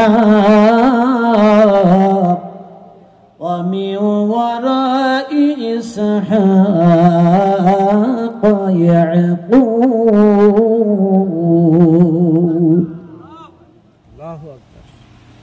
তাদের উদ্দেশ্য আল্লাহ কোরআনে জানাই দিয়েছেন। 1 নম্বর উদ্দেশ্য, লূত নবীর বংশকে কওমকে ধ্বংস করার জন্য এসেছি। পাহাড় উল্টায়া চাপা দিয়ে লূত নবীর বংশকে শেষ করে দেওয়া হবে। কারণ হলো লূত নবীর জামানার মানুষগুলি তারা সমকামিতায় লিপ্ত ছিল। ও বাপ, আপনারা জানেন কিছুদিন আগে আমাদের বাংলাদেশের পাঠ্যপুস্তকে ট্রান্সজেন্ডার নিয়ে আপনার যে আলোচনার ঝড় উঠেছিল, ট্রান্সজেন্ডার শরীফ থেকে শরীফা, আমাদের বাংলাদেশেও বন্ধুরা আমার ওই সমকামিতার পরিবেশ করার জন্য, শিক্ষা ব্যবস্থা ধ্বংস করে দেওয়ার জন্য, যুবক যুবতীদেরকে শেষ করে দেওয়ার জন্য বন্ধুরা আমার সেই পরিকল্পনা হয়েছিল কিনা? রাগ হয়ে যাচ্ছেন আপনারা, আমি এইসব রাগ করার কথা বলতেছি না, কোরআনের কথা বলতেছি। লূত নবীকে ধ্বংস করার জন্য। আর ইব্রাহিম ভাবাসার না, আমি সুসংবাদ দিচ্ছি তোমাকে আল্লাহর পক্ষ থেকে ইসাক নামে তোমার একটা সৎপুত্র আল্লাহ দান করবে। কারণ তোমার 100 বছর বয়স, তোমার স্ত্রীর বয়স 90 বছর, সন্তান হয়নি, একটা সন্তানের দরকার। তাই আল্লাহ তোমার একটা সন্তানের সুসংবাদ দিয়েছে, ওটা আমি জানাইতে আসছি। জোরে বলেন সুবহানাল্লাহ। এই কথা যখন বলেছে সারা, তখন ঘরের ভিতর দিকে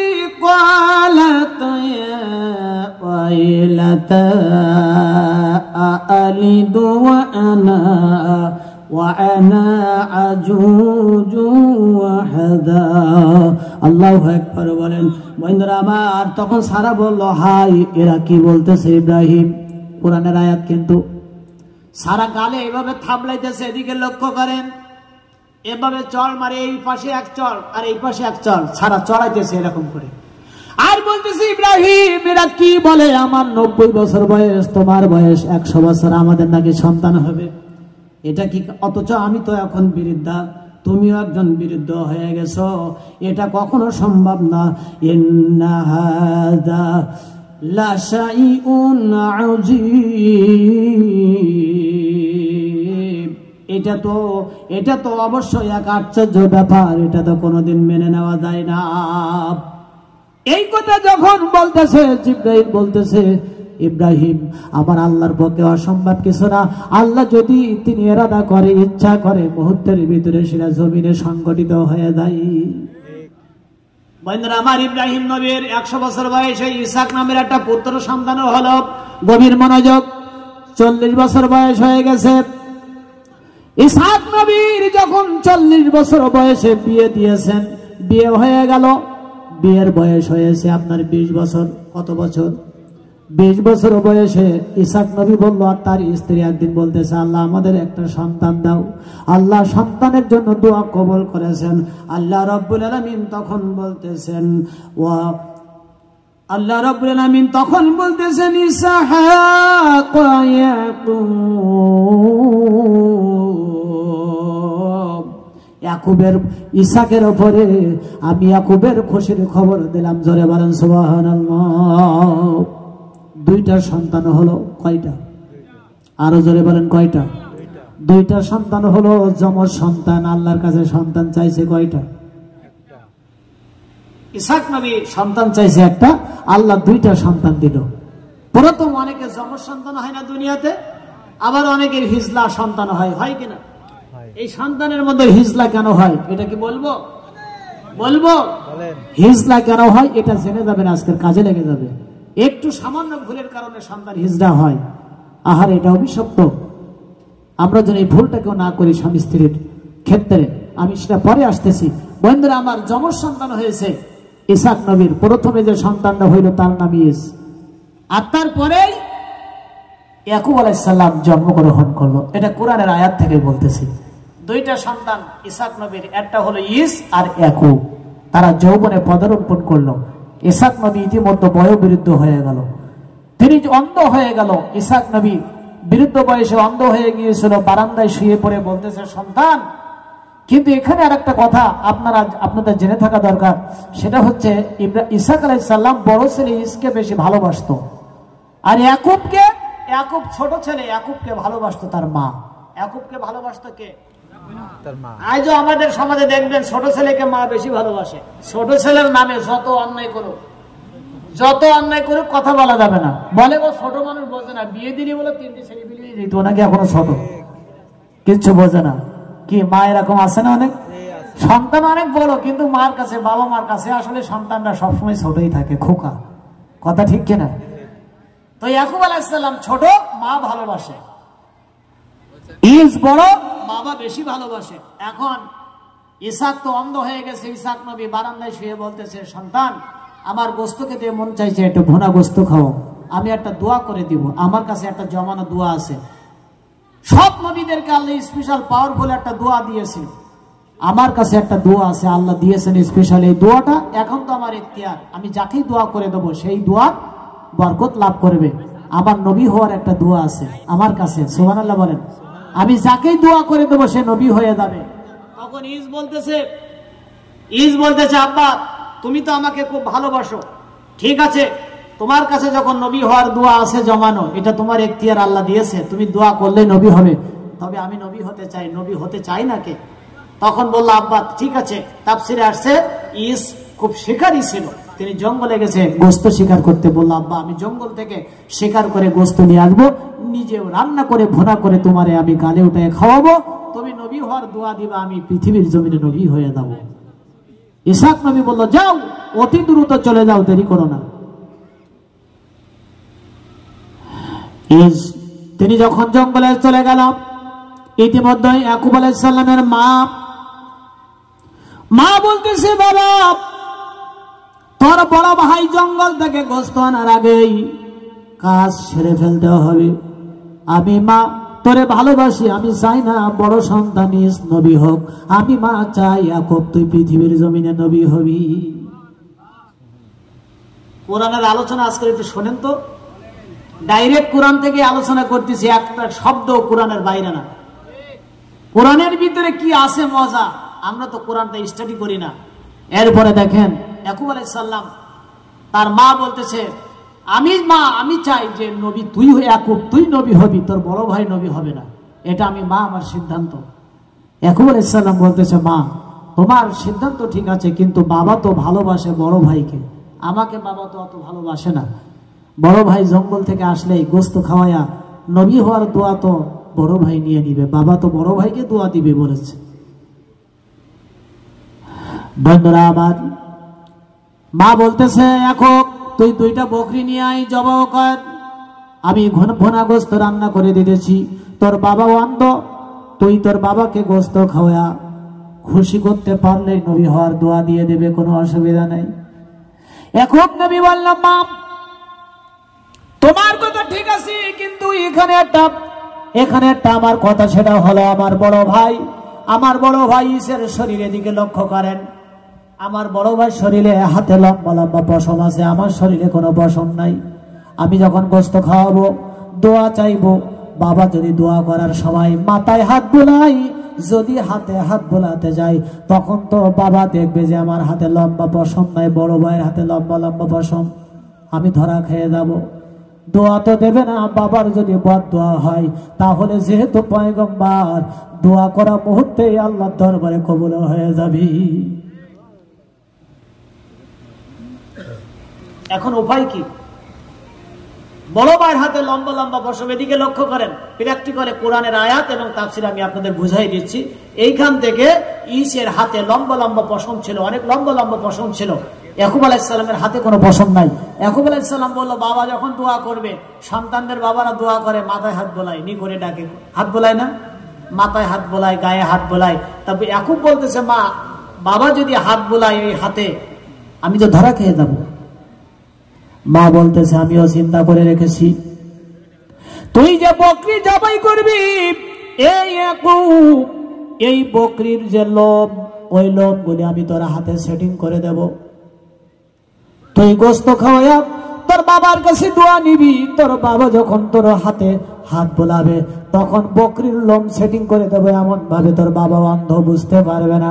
তোর বাবা হাত বুলাইয়ে মনে করবে যে বড় সন্তান, নবী হওয়ার একবার দোয়া করে দিলেই তুই পৃথিবীর জমিনে নবী হয়ে যাবি। বন্ধুরা আমার, ইয়াকুব আলাইহিস সালাম তাই করলাম। দিক থেকে জঙ্গল থেকে শিকার করে বাবার জন্য গোস্ত রেডি করেছে। তিনি বলতেছে আমি বাড়িতে বাবারে গোস্ত খাওয়া নবী হওয়ার দোয়াটা নিয়ে নেব। আমার বাবা ইসাক পয়গম্বর তিনি দামি নবী, আমার দাদা ইব্রাহিম আলাইহিস সালাম তিনিও দামি নবী, আমি নবীর বংশের সন্তান। আমার বাবা আজকে আমার দোয়া দিয়ে দেবে, এই জন্য মনের আনন্দে গোস্তগুলি নিয়ে অতি দ্রুত আসতেছে জঙ্গল থেকে। এদিকে ইয়াকুব আলাইহিস সালাম তিনি ভুনা গোস্ত মা পাকাইছে, গোস্ত নিয়ে হাতে ছাগলের পশমগুলি সব সেটিং করে দিয়েছে। মা বলতেছে ইয়াকুব বেশি জোরে জোরে বেশি কথা বলবে না, কণ্ঠ বুঝে নেবে কিন্তু তোর বাপ। ইয়াকুব আলাইহিস সালাম বন্ধুরা আমার তিনি যখন গোস্ত নিয়ে গেছে, বললো বাবা গোস্ত নিয়ে এসেছি, গোস্ত খেয়ে নাও। বাবা বলল দাও। বন্ধুরা আমার ইয়াকুব আলাইহিস সালাম যখন মুখের ভিতরে ইসাক নবীকে যখন গোস্ত খাওয়াইতেছে, গোস্ত খাওয়াইতে খাওয়াইতে বন্ধুরা ইসাক আলাইহিস সালাম তৃপ্তি সহকারে গোস্ত খায়া বলল সন্তান আর লাগবে না, অনেক খাওয়াইছো, আল্লাহর দরবারে শুকরিয়া, আল্লাহর নিয়ামতের আমি শুকরিয়া আদায় করতেছি। এত সুন্দর করে তুমি ভুনা গোস্ত আমারে খাওয়ায়ে খুশি করছো রে সন্তান, আমি তোমারে খুশি করতে চাই রে সন্তান। এ আমার ছেলে তুমি আমারে ভুনা গোস্ত খাওয়ায়া এত খুশি করেছো, আমি তোমারে খুশি করতে চাই, আমি তোমাকে আমার জমানো দোয়াটা আজকে তোমারে আমি দিতে চাই। আমি দোয়া করে দেওয়া মুহূর্তে দোয়া করতে দেরি তো পৃথিবীর জমিনে নবী হতে দেরি হবে না, কারণ এই দোয়াটা আমার এখতিয়ার, আমি যারে দেবো সেই নবী হবে। ইয়াকুব আলাইহিস সালাম বলল বাবা কেন দোয়া দেয় না, কেন দোয়া দেয় না? এবার বললো ইয়াকুব বলতেছে কেন দোয়া দিচ্ছে না? এবার ইসাক আলাইহিস সালাম বলল সন্তান এদিকে আয়, মাথায় হাত বোলাইতেছে। এবার বললো আরো একদিকে এগিয়ে আয়, যখন হাতের দিকে হাত মিলাচ্ছে ইয়াকুব চিন্তা করতেছে ধরা পড়ে যায় যদি। ব্যস্ত হচ্ছেন নাকি আপনারা? না, আলোচনা শেষ করে দেব না। আপনারা কি আছেন তো ঠিকঠাক মতো? হ্যাঁ, হুজুর তো ঘড়ি দেখেন না, এই তো টাইম হয়ে গেছে, 12টা তো বেজে গেছে, 12টা বেজে গেছে। 12টা পর্যন্ত সময় নিয়েছিলাম, আমি বলেছিলাম 12টা পর্যন্ত আলোচনা করব, তারপরে আপনাদের সঙ্গে পরামর্শ করে যদি একটু আগাইতে হয় সেটা ভিন্ন কথা, এটাই বলেছিল তো। না না না, একটা বুঝিনি। এরপরে আলোচনার মজায় ঢুকছেন, এরপরে কি যে মজা সামনে আসতেছে, এর পরবর্তীতে আপনারা বলবেন দুইটা, এইভাবে তিনটা, আপনারা যে কি করবেন এটা আমি বুঝতেই পারতেছি, এই জন্য এইভাবে বললে হবে না। আমি আর অল্প কয়টা মিনিট সামনে আগায়া যদ্দূর আমরা আল্লাহ আমাদের বলার তৌফিক দেন, শোনার তৌফিক দেন, আমরা আলোচনা করে আজকের মতো বিদায় নেব ইনশাআল্লাহ তাআলা। বন্ধুরা আমার এরপরে আপনারা আলোচনা শুনতে থাকুন। কোরআন থেকে যে আলোচনা করতেছিলাম অত্যন্ত চমকপ্রদ আলোচনা, ফিলিস্তিনের মসজিদে আকসার ইতিহাস এই আলোচনার ভিতরে আসছে। একটু মহব্বতে জিকির করেন লা ইলাহা, জোরে জোরে লা ইলাহা ইল্লাল্লাহ, লা ইলাহা ইল্লাল্লাহ, লা ইলাহা ইল্লাল্লাহ, লা ইলাহা ইল্লাল্লাহ মুহাম্মাদুর রাসূলুল্লাহ সাল্লাল্লাহু। আমার মন মাজায়ারে দিল মাজায়া মুর্শিদা ফোন দেশে যায় দয়াল রে,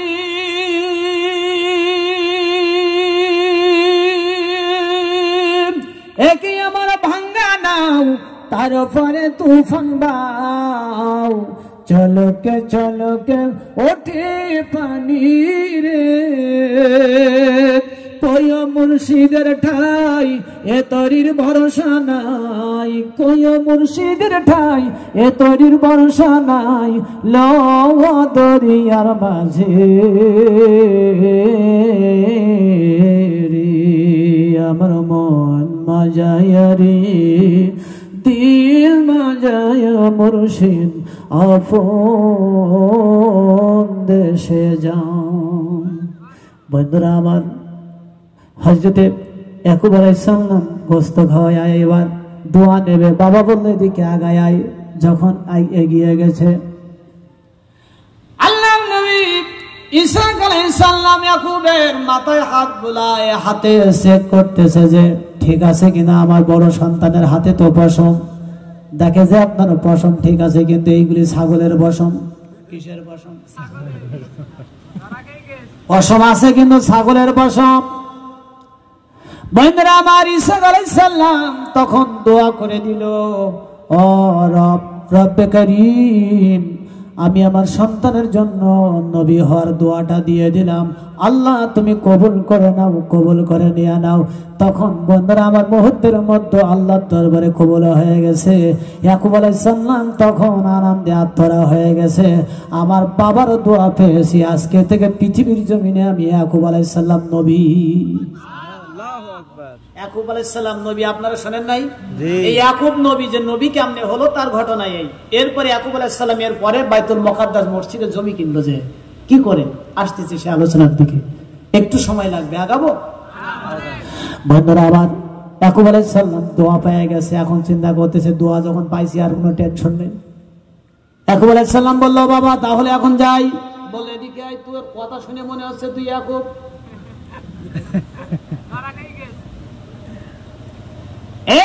তুই কি ইয়াকুব? আর কোনো কথা বললো না, কিন্তু দোয়া তো দেওয়া হয়ে গেছে, এখন আর জানতে পারলে অসুবিধা নাই। বললো, বাবা হ্যাঁ আমি ইয়াকুব,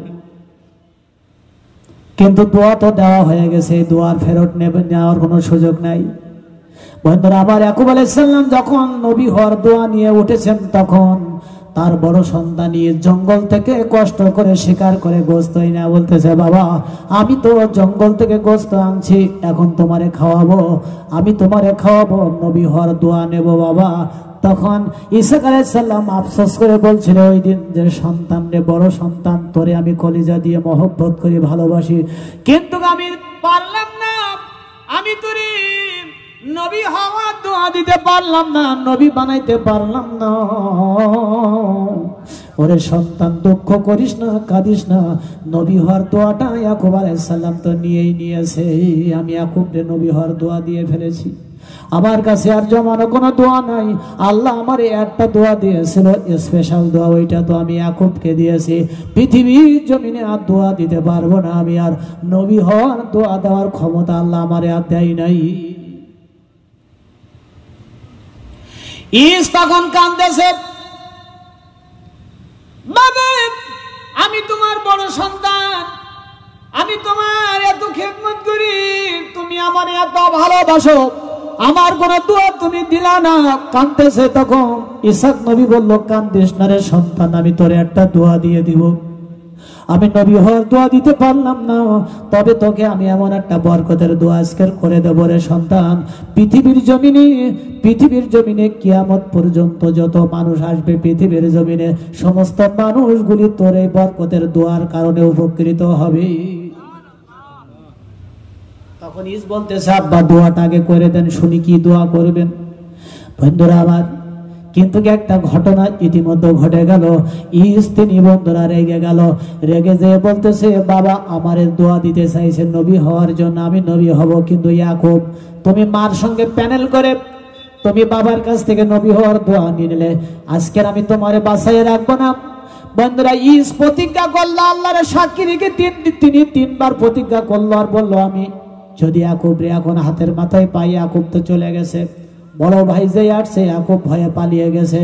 তখন ইস বলতেছে, জোরে জোরে বলতেছে, মাকে শোনায় বলতেছে, আমি ইয়াকুবরে পাইলে তারে হত্যা করব, ইয়াকুবরে পাইলে তারে হত্যা করব, ইয়াকুবরে পাইলে আমি তারে হত্যা করব। কয়বার? 3 বার প্রতিজ্ঞা করেই ফেলেছে। এখন এই প্রতিজ্ঞার ভাষা ইয়াকুব আলাইহিস সালামের মা তিনি শুনতে পেয়েছে। সর্বনাশ, যেই সন্তানকে নবী হওয়ানোর জন্য এত কিছু প্ল্যান প্রোগ্রাম, এত কষ্ট, এত কিছু করলাম, আর আমার সেই ছেলেকে যদি হত্যা করে, যেহেতু প্রতিজ্ঞা করছে 3 বার, সুতরাং জবান দিয়ে প্রতিজ্ঞা করেই ফেলেছে, এখন আর তো কোনো সুযোগ নাই। এখন মা বড় পেরেশানিতে, মা তাড়াতাড়ি করে ইসাক নবীর কাছে যেয়ে বলতেছে, স্বামী সর্বনাশ, বড় সন্তান তো রাগের বশবর্তী হইয়া তিনি 3 বার প্রতিজ্ঞা করছে ইয়াকুবকে হত্যা করবে, আমি মা কেমনে বেঁচে থাকবো যদি আমার ইয়াকুব মহব্বতের সন্তান, ওর যদি মেরে ফেলে, আমি মা তো বাঁচতে পারবো না। ইসাক নবী তখন বলল, বিবি টেনশন না করে বরং এই মুহূর্তে ইয়াকুবকে তুমি বাড়ির থেকে সরাইয়া দাও, ওর মামার বাড়িতে পাঠাইয়া দাও আপাতত, না হলে বড় ভাইয়ের সামনে আসলেই তো হত্যা করে ফেলবে, যেহেতু প্রতিজ্ঞা করেছে। বন্ধুরা আবার মা এবার ইয়াকুবকে বলল, ইয়াকুব তুই বাড়ি থেকে বেরিয়ে যা, তোর বাবার নির্দেশ আমারও নির্দেশ, মামার বাড়িতে হারানে চলে যা। এই হারানটা হলো বর্তমান বন্ধুরা আমার ওই যে ইরাকের পাশে একটা জায়গা আছে, এইটা হলো আপনার হারান। এই হারান শহরে ইসহাক নবীর শ্বশুর বাড়ি অর্থাৎ ইয়াকুব আলাইহিস সালামের মামার বাড়ি। মা বলতেছে যা, তবে তোরে একটা কথা বলি, এই এখন তোর দুইটা মামাতো বোন আছে, তোর বড় মামাতো বোনটা হলো একটু কালো সুন্দরী কম, ছোট মামাতো বোনটা বিশ্ব সুন্দরী পরম বিশ্ব সুন্দরী। ছোট মামাতো বোনকে বিয়ে করে মামার বাড়িতে ঘর সংসার করবে, বাড়ি আসবে না, আমি মা না বলা পর্যন্ত বাড়ি আসবে না, যা। ইয়াকুব আলাইহিস সালাম বাবা মার দোয়া নিয়ে তিনি রওনা হয়ে গেছে। যেতে যেতে যেতে যেতে সারাদিন হেঁটেছে, মামার বাড়ি পৌঁছতে অনেক রাস্তা। তিনি চিন্তা করলো রাত হয়ে গেছে, এই রাতে এই মরুভূমির ভিতরে আমি রাতটা যাপন করে সকালবেলা আগামীকাল সকালে আবার আমি রওনা হব মামার বাড়িতে, যে আমার ছোট মামাতো বোনকে বিয়ে করব, মার নির্দেশ পরমা বিশ্ব সুন্দরী। বন্ধুরা আমার ইতিমধ্যে ইয়াকুব আলাইহিস সালাম মরুভূমির মধ্যে একটা পাথরের উপরে মাথা রেখে যখন ঘুমিয়ে গেছে, ঘুমের ভিতরে গভীর রাতে তিনি লক্ষ্য করতেছে ইয়াকুব আলাইহিস সালামের মাথার, বন্ধুরা আমার মাথা বরাবর একটা আসমান থেকে সিঁড়ি নেমে এসেছে। ওই সিঁড়ি বেয়ে বন্ধুরা আমার আসমানের ফেরেশতা সারা রাত ওঠানামা করতেছে। ইয়াকুব আলাইহিস সালাম লক্ষ্য করলো তার মুখের সামনে চোখের সামনে মাথা বরাবর একটা সিঁড়ি নেমে এসেছে। ওই সিঁড়িতে একদল ফেরেশতা আসমানে উঠতেছে, আবার একদল ফেরেশতা আসমান থেকে জমিনে নামতেছে। ইয়াকুব আলাইহিস সালাম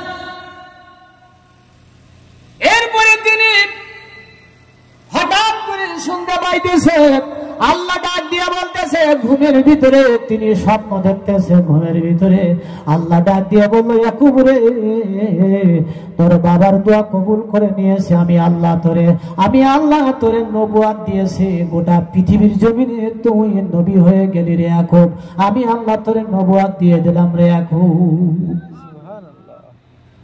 ইয়াকুব আলাইহিস সালামের ঘুম ভেঙে গেছে, ঘুম থেকে জেগে উনি মারমহত অবস্থা, তার কারণ উনি দৃশ্য দেখলেন আমার মাথা বরাবর আসমান থেকে সিঁড়ি নেমে এসেছে, সারা রাত ফেরেশতারা আসমান থেকে ওঠানামা করতেছে। এই জায়গাটার দাম কম না বেশি? বরকত কম না বেশি? না আরো জোরে বলতে হবে, বরকত কম না বেশি? তারপরে ইয়াকুব আলাইহিস সালাম তিনি বলতেছেন, আল্লাহ আমাকে নবুয়তের ঘোষণা দিয়েছে, আল্লাহ নিজেই এই জায়গা পৃথিবীর ভিতরে দামি জায়গা, রহমের জায়গা, বরকতের জায়গা।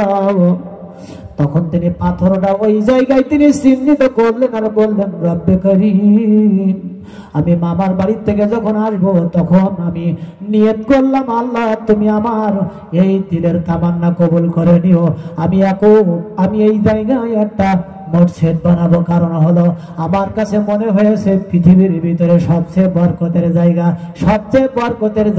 এই জায়গা, এখানে মসজিদ বানাবো, পৃথিবীর মানুষেরা সিজদা দিয়ে তাদের জিন্দেগির গুনাহগুলি মাফ হয়ে যাবে। এবার কোরআনের মধ্যে আল্লাহ বলতেছেন, সুবহানাল্লাযী আসরা বিআবদিহি লাইলাম মিনাল মাসজিদিল হারামি ইলাল মাসজিদিল আকসা। এই সেই মসজিদে আকসা, ফিলিস্তিনের বাইতুল মুকাদ্দাস, ওই জায়গা এত বরকতের জায়গা, কেন ইসরায়েলের হাইনারা ওখানে বোমা মারে, ওখানে কেন বোমা মারি মেরে আত্মঘাতী করে তারা মসজিদ দখলে নিতে চায়, কেন মুসলমানদের সেখানে সিজদা দিতে দেয় না? তার কারণ ইহুদিরা একথাও জানে, মুসলমানেরাও জানে, পৃথিবীর ভিতরে সবচেয়ে বরকতের জায়গা ফিলিস্তিনের বাইতুল মুকাদ্দাসের মসজিদ। ওই জায়গায়, যেই জায়গায় আসমানের ফেরেশতা ওঠানামা করেছে, যেই জায়গায় ইয়াকুব আলাইহিস সালামকে নবুয়তের ঘোষণা দিয়েছে, ওই জায়গায় ইয়াকুব নবী সর্বপ্রথম তিনি জমি কিনে মসজিদের ওইখানে ভিতপ্রস্তর নির্মাণ করেছিলেন। সেই মসজিদ বর্তমান হলো ফিলিস্তিনের বাইতুল মুকাদ্দাস। সুবহানাল্লাহ। এইবার কত টাকা দিয়ে ওই জমি কিনেছিল? ইহুদিরা আমাদের আসমানি কিতাব প্রচুর পরিমাণে আমাদের পড়াশোনা করতে হবে, এখন ইতিহাস চর্চা করতে হবে, কোরআনের জ্ঞান অর্জন করতে হবে, নইলে ঈমান নিয়ে টিকে থাকতে পারবেন না। ইহুদিদের মুশরিকদের মোকাবেলা করতে হবে কোরআনের জ্ঞান দিয়া। কথা ঠিক কিনা বলেন বন্ধুরা আমার? এরপরে ইয়াকুব আলাইহিস সালাম, আমি আসতেছি সেদিকে, উনি চলে গেল মামার বাড়িতে। কোথায় চলে গেল? পরের দিন চলে গেল মামার বাড়ি। হারানে যে বলতেছে, মামা আমি তো আসছি, আর বাড়ি যাব না। এখন আজকে আমাদের সময়ে এই জামানায় যদি কোনো ভাই নিয়ে যদি মামার বাড়িতে যে বলে, মামা আমি আইছি আর কিন্তু বাড়ি যাব না, মামা ওরা তো হাসি খুশি, কিন্তু এই কথা বলার পরে হাসি খুশি কি আর থাকবে না? মামি ওদিকে কিন্তু আর ভাত আর ওইভাবে দিতে চাইবে না যে এই আপদ থেকে এসে উঠছে। কি কথা ঠিক কিনা? ঠিক। তবে এদিকের হয়তো এরকম সিস্টেম, এদিকে মায়েরা বোনেরা তারা, এদিকের মামা মামিরা খুব ভালো, ভাগ্নেরা যা পাবে সমান অংশ একেবারে সব বন্টন নামা দিয়ে দেয়, অসুবিধা নেই। বন্ধুরা আমার, রাগ হয়ে যায় না, মানুষের হক নষ্ট করার অধিকার আপনার নাই। এরপরে ইয়াকুব আলাইহিস সালাম বলল, মামা আমি এসেছি, আর তো বাড়িতে যাব না। মা বলেছেন তোমার ছোট মেয়ে, তিনি তো পরমা বিশ্ব সুন্দরী, ওই ছোট মেয়েকে আমি বিবাহ করব, এখানে সংসার করব। মামা বলতেছে, তুমি যখন বলছো, মা যখন বলেছে ঠিক আছে, তবে একটা শর্ত আছে, একটা শর্ত মানতে হবে, আবার ছোট মেয়েকে বিয়ে করতে হলে। কি শর্ত? আমি মানতে রাজি আছি। মামা বলল, মানতে রাজি আছি, তুমি শুনবে না? বলে, মামা যে সত্যই দুনিয়ায় দেন আমি মানতে রাজি আছি, আপনার ছোট মেয়ে পরমা বিশ্ব সুন্দরী, ওই মেয়েকে আমার চাই। মামা তখন বলল, মামা বলতেছে, ইয়াকুব আমার ছোট মেয়েকে যদি তুমি বিয়ে করতে চাও, তাহলে আমার বাড়িতে আমার আন্ডারে তোমার 7 বছর রাখালগিরি করা লাগবে। জঙ্গলে মরুভূমিতে 7 বছর তোমার বকরি চড়াইতে হবে রে ইয়াকুব। 7 বছর রাখালগিরি করতে পারলে আমার ছোট মেয়েকে তোমার সঙ্গে বিয়ে দিব। কত বছর? 7 বছর। এত বড় একটা দামি নবী হয়ে 7 বছর রাখালগিরি করলো একটা মেয়ে পাওয়ার জন্য। আর এখনকার যুবকেরা 7 বছর না, 7 সেকেন্ড না, ওই গাছের গোড়ায় এতিমের মতন, কাঙ্গালের মতন বসে থেকে, মানে চোরের মতো ঘাপ মেরে বসে থাকে। যখন ওই মেয়ে আসবে, অত প্রস্তাব মানতেই চায় না, ওকে নিয়ে ঘাড়ে করে কাঁধে করে নিয়ে চলে যায়। কেন? ওকে অসুস্থ, যে হসপিটালে নিয়ে যাচ্ছে, মিলে যাচ্ছে কিন্তু যুবকদের সঙ্গে সঙ্গে। ঠিক।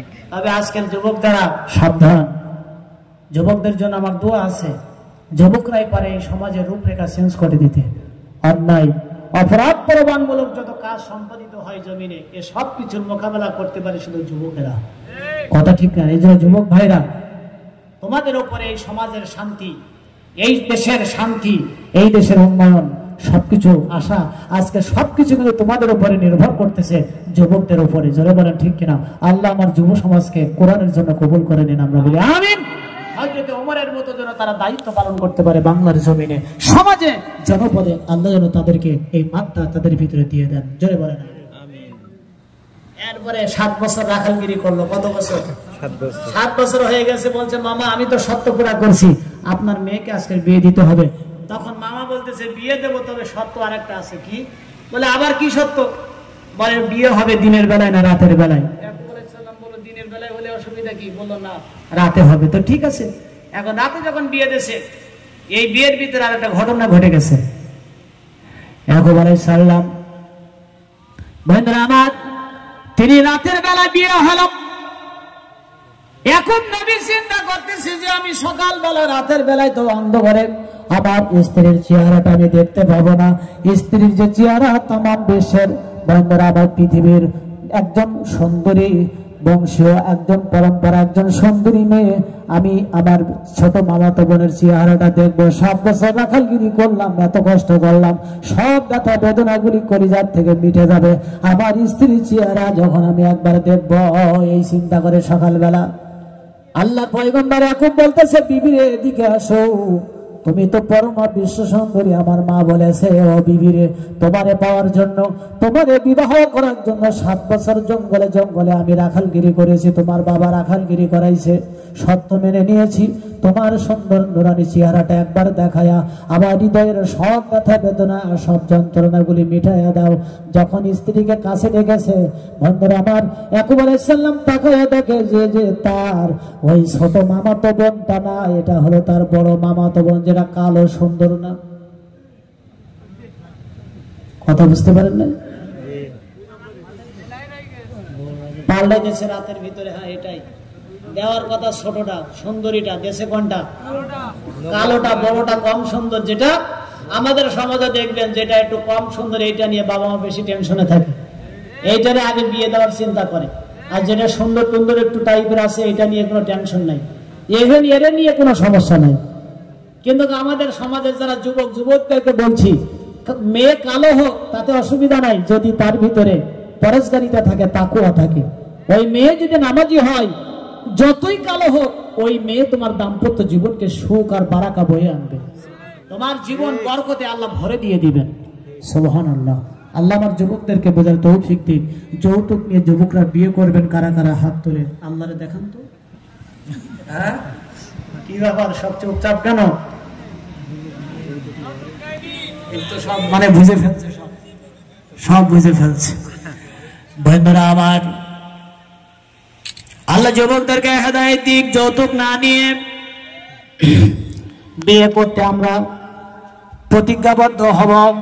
মেয়ের বাবাকে কষ্ট দেওয়া যাবে না, মেয়ের বাবাকে কষ্ট দিয়ে দেওয়া যাবে না। তার কারণ হলো, রে যুবক, তুমি যদি মেয়ের বাবাকে মাকে কষ্ট না দাও, তোমার জীবনকে বরকত দিয়ে ভরে দিবেন কে? ইয়াকুব আলাইহিস সালাম বললাম, এখানে একটা ছোট্ট ঘটনা বলে পারি না। এরপরে ইয়াকুব আলাইহিস সালাম বলতেছে, মামা আপনি এটা কি করলেন? আপনার ছোট মেয়েকে বিয়ে দেওয়ার কথা না দিয়ে রাতের আধারে বড় মেয়েকে কেন বিয়ে দিলেন? আমার ছোট মেয়েকে চাই, আমার মার নির্দেশ। কিন্তু এখানে একটা কথা জেনে রাখবেন, যদি ইয়াকুব আলাইহিস সালাম তার ছোট মামাতো বোনকে ওই দিন বিয়ে না করতো, তাহলে পৃথিবীর জমিনে আমরা ইউসুফ নবীকে পাইতাম না। ইউসুফ নবীর জন্ম হয়েছিল তার ছোট মামাতো বোন বিশ্ব সুন্দরী, ছোট মামাতো বোনের গর্ভে আল্লাহ জগৎ বিখ্যাত সুন্দর নবী ইউসুফকে দান করেছিল। ওয়াজ এখান থেকে শুরু হবে। এরপরে ইউসুফ নবীর জন্ম কি করে হলো? বন্ধুরা আমার, কত ট্র্যাজেডি জানেন? এসব কোরআনের আলোচনা করতেছি। আলোচনাগুলি সব কিসের? কোরআন থেকে আলোচনা হচ্ছে। একটু মহব্বতে জিকির করেন, লা ইলাহা ইল্লাল্লাহ,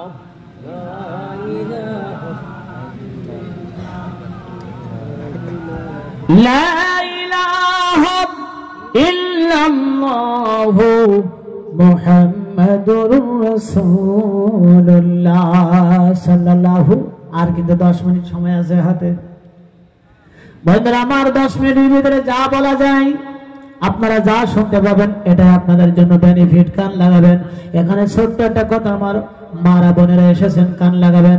একজন মা যদি নেককারিনী হয়, একজন মা যদি তাকওয়াবান হয়, পর্দানিশিনা হয়, বন্ধুরা আমার, শত শত আলেমদের চেয়ে, শত শত বুজুর্গদের চেয়ে এই মার মর্যাদা আল্লাহর দরবারে অনেক বেশি হয়ে যায়।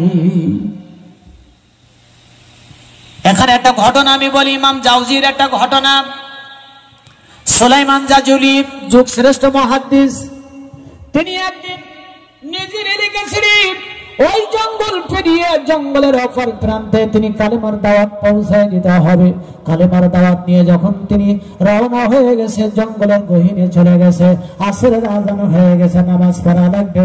বন্ধুরা আমার, জগৎ বিখ্যাত একজন ওলি এবং আলেম সুলাইমান জাজুলি রাহমাতুল্লাহ আলাইহি যখন আযান শুনেছে, তখন জঙ্গলের মধ্যে পেরেশানিতে পড়ে গেছে। আযান হয়েছে, এখন নামাজ পড়া লাগবে, কিন্তু উজুর প্রয়োজন, উজুর পানি কোথায় পাই? উনি জঙ্গল থেকে ঘুরতেছেন, দেখে ওই দূরে একটা কুড়ে ঘর আছে জঙ্গলের ভিতরে। সুলাইমান জাজুলি আশ্বস্ত হলো। বন্ধুরা আমার, আশাবাদী হয়ে তিনি ওইখানে গেল। বাড়ির মধ্য থেকে, নিশ্চয় বাড়ি যখন আছে কোনো মানুষও আছে, বাড়ির মধ্য থেকে পানি নেব, মশকে পানি নিয়ে উজু করে আগে আমার প্রভুর সন্তুষ্টির জন্য সালাত আদায় করব, তারপরে দুনিয়ার কাজ ধরে। বলেন ঠিক কিনা? সুলাইমান জাজুলি রাহমাতুল্লাহ আলাইহি বাড়ির কিনারে যায় তিনি তখন সালাম দিতেছেন।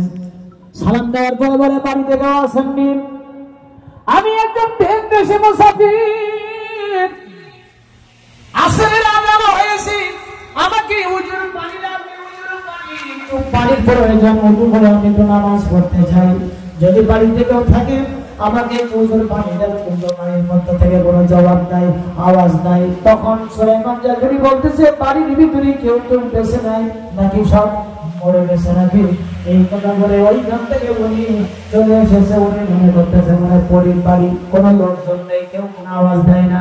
এরপরে বন্ধুরা আমার সুলাইমান জাজুলি জঙ্গলের ভিতরে উনি শুনতেছেন, ঘুরতেছেন যে কোথায় পানি পাওয়া যায়, কোথায় উজু করে নামাজ পড়বো। হঠাৎ করে লক্ষ্য করলো সুলাইমান জাজুলি একটা কুয়া পেয়েছে, জঙ্গলের ভিতরে পানি আছে, কিন্তু পানি 8 থেকে 10 হাত নিচে নেমে গেছে। পানি তুলতে হলে রশি দরকার, মশকের প্রয়োজন, কিন্তু জঙ্গলের ভিতরে কোথায় রশি পাবে, কোথায় তিনি মশক পাবে? পেরেশানির ভিতরে ছুটতেছে। হঠাৎ করে দূর থেকে আওয়াজ আসতেছে, দূর থেকে আওয়াজ আসতেছে, কেউ যদি ডাক দিয়ে বলতেছে, সুলাইমান জাজুলি কেন এত পেরেশানি, কেন জঙ্গলে এত ছোটাছুটি? জঙ্গলে আমার নাম ধরে ডাকছে, এই গহীন জঙ্গলে আমার নাম ধরে ডাকতেছে, মেয়ে কণ্ঠে, কি মেয়ে কণ্ঠে। আশ্চর্য হয়ে গেল উনি তো ঘুরতেছেন, উনি তো ঘুরতেছেন, রশিয়ার মশক কোথায় পাবো?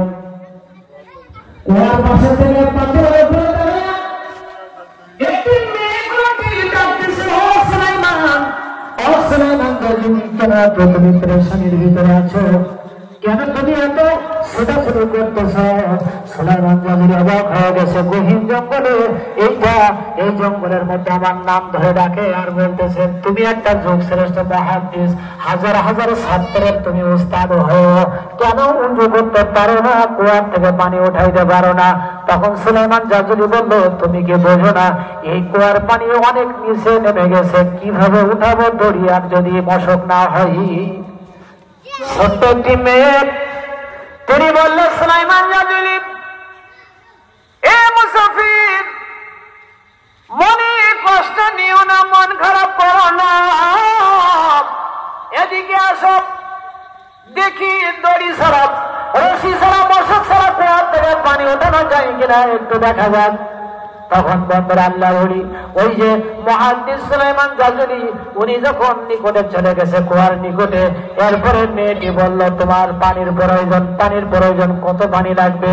সুলাইমান বলল, মেয়ের পানি লাগবে, কিন্তু রশি তো তোমার কাছে নাই, কেমনে পানি উঠাইবা? রাখো, একটু অপেক্ষা করো, রশি ছাড়া, মশক ছাড়া দেখি পানি উঠানো যায় কিনা।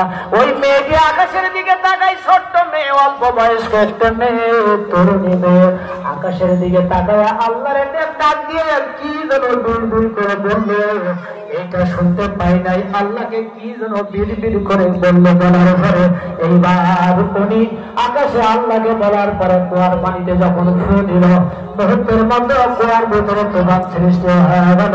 চোখের পলকে কুয়ার নিচের পানিগুলো সব কানায় কানায় ভরে গেল।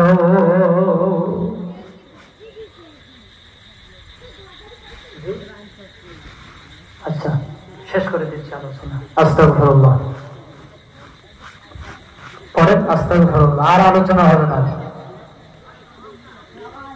এখানে কর্তৃপক্ষই আসছে, আমি তো ওই ধরনের বক্তা না। আমার আলোচনা তো শোনার জন্য রাত্রি আনলিমিটেড, 4টা 5টা ভোর, একেবারে ভোর হয়ে যায়। এখন যদি আমার এরকম কথা বলেন যে আপনি মোনাজাতের দিকে যান, তাহলে তো আলহামদুলিল্লাহ, আমার জন্য ভালো, বুঝেন নাই? কারণ প্রত্যেকের আয় থেকে হরিনাম করতে হয়, 2টা 3টার নিচে তো স্টেজ থেকে আমার সুযোগ থাকে না। বন্ধুরা আমার, আজকে যদি একটু সকাল করে নামতে পারি, আমি তো দোয়াও করবো আপনাদের জন্য, যে আল্লাহ সুযোগ আপনারা করে দিয়েছেন আমাকে। বন্ধুরা আমার, তবে এতটুকু বলি,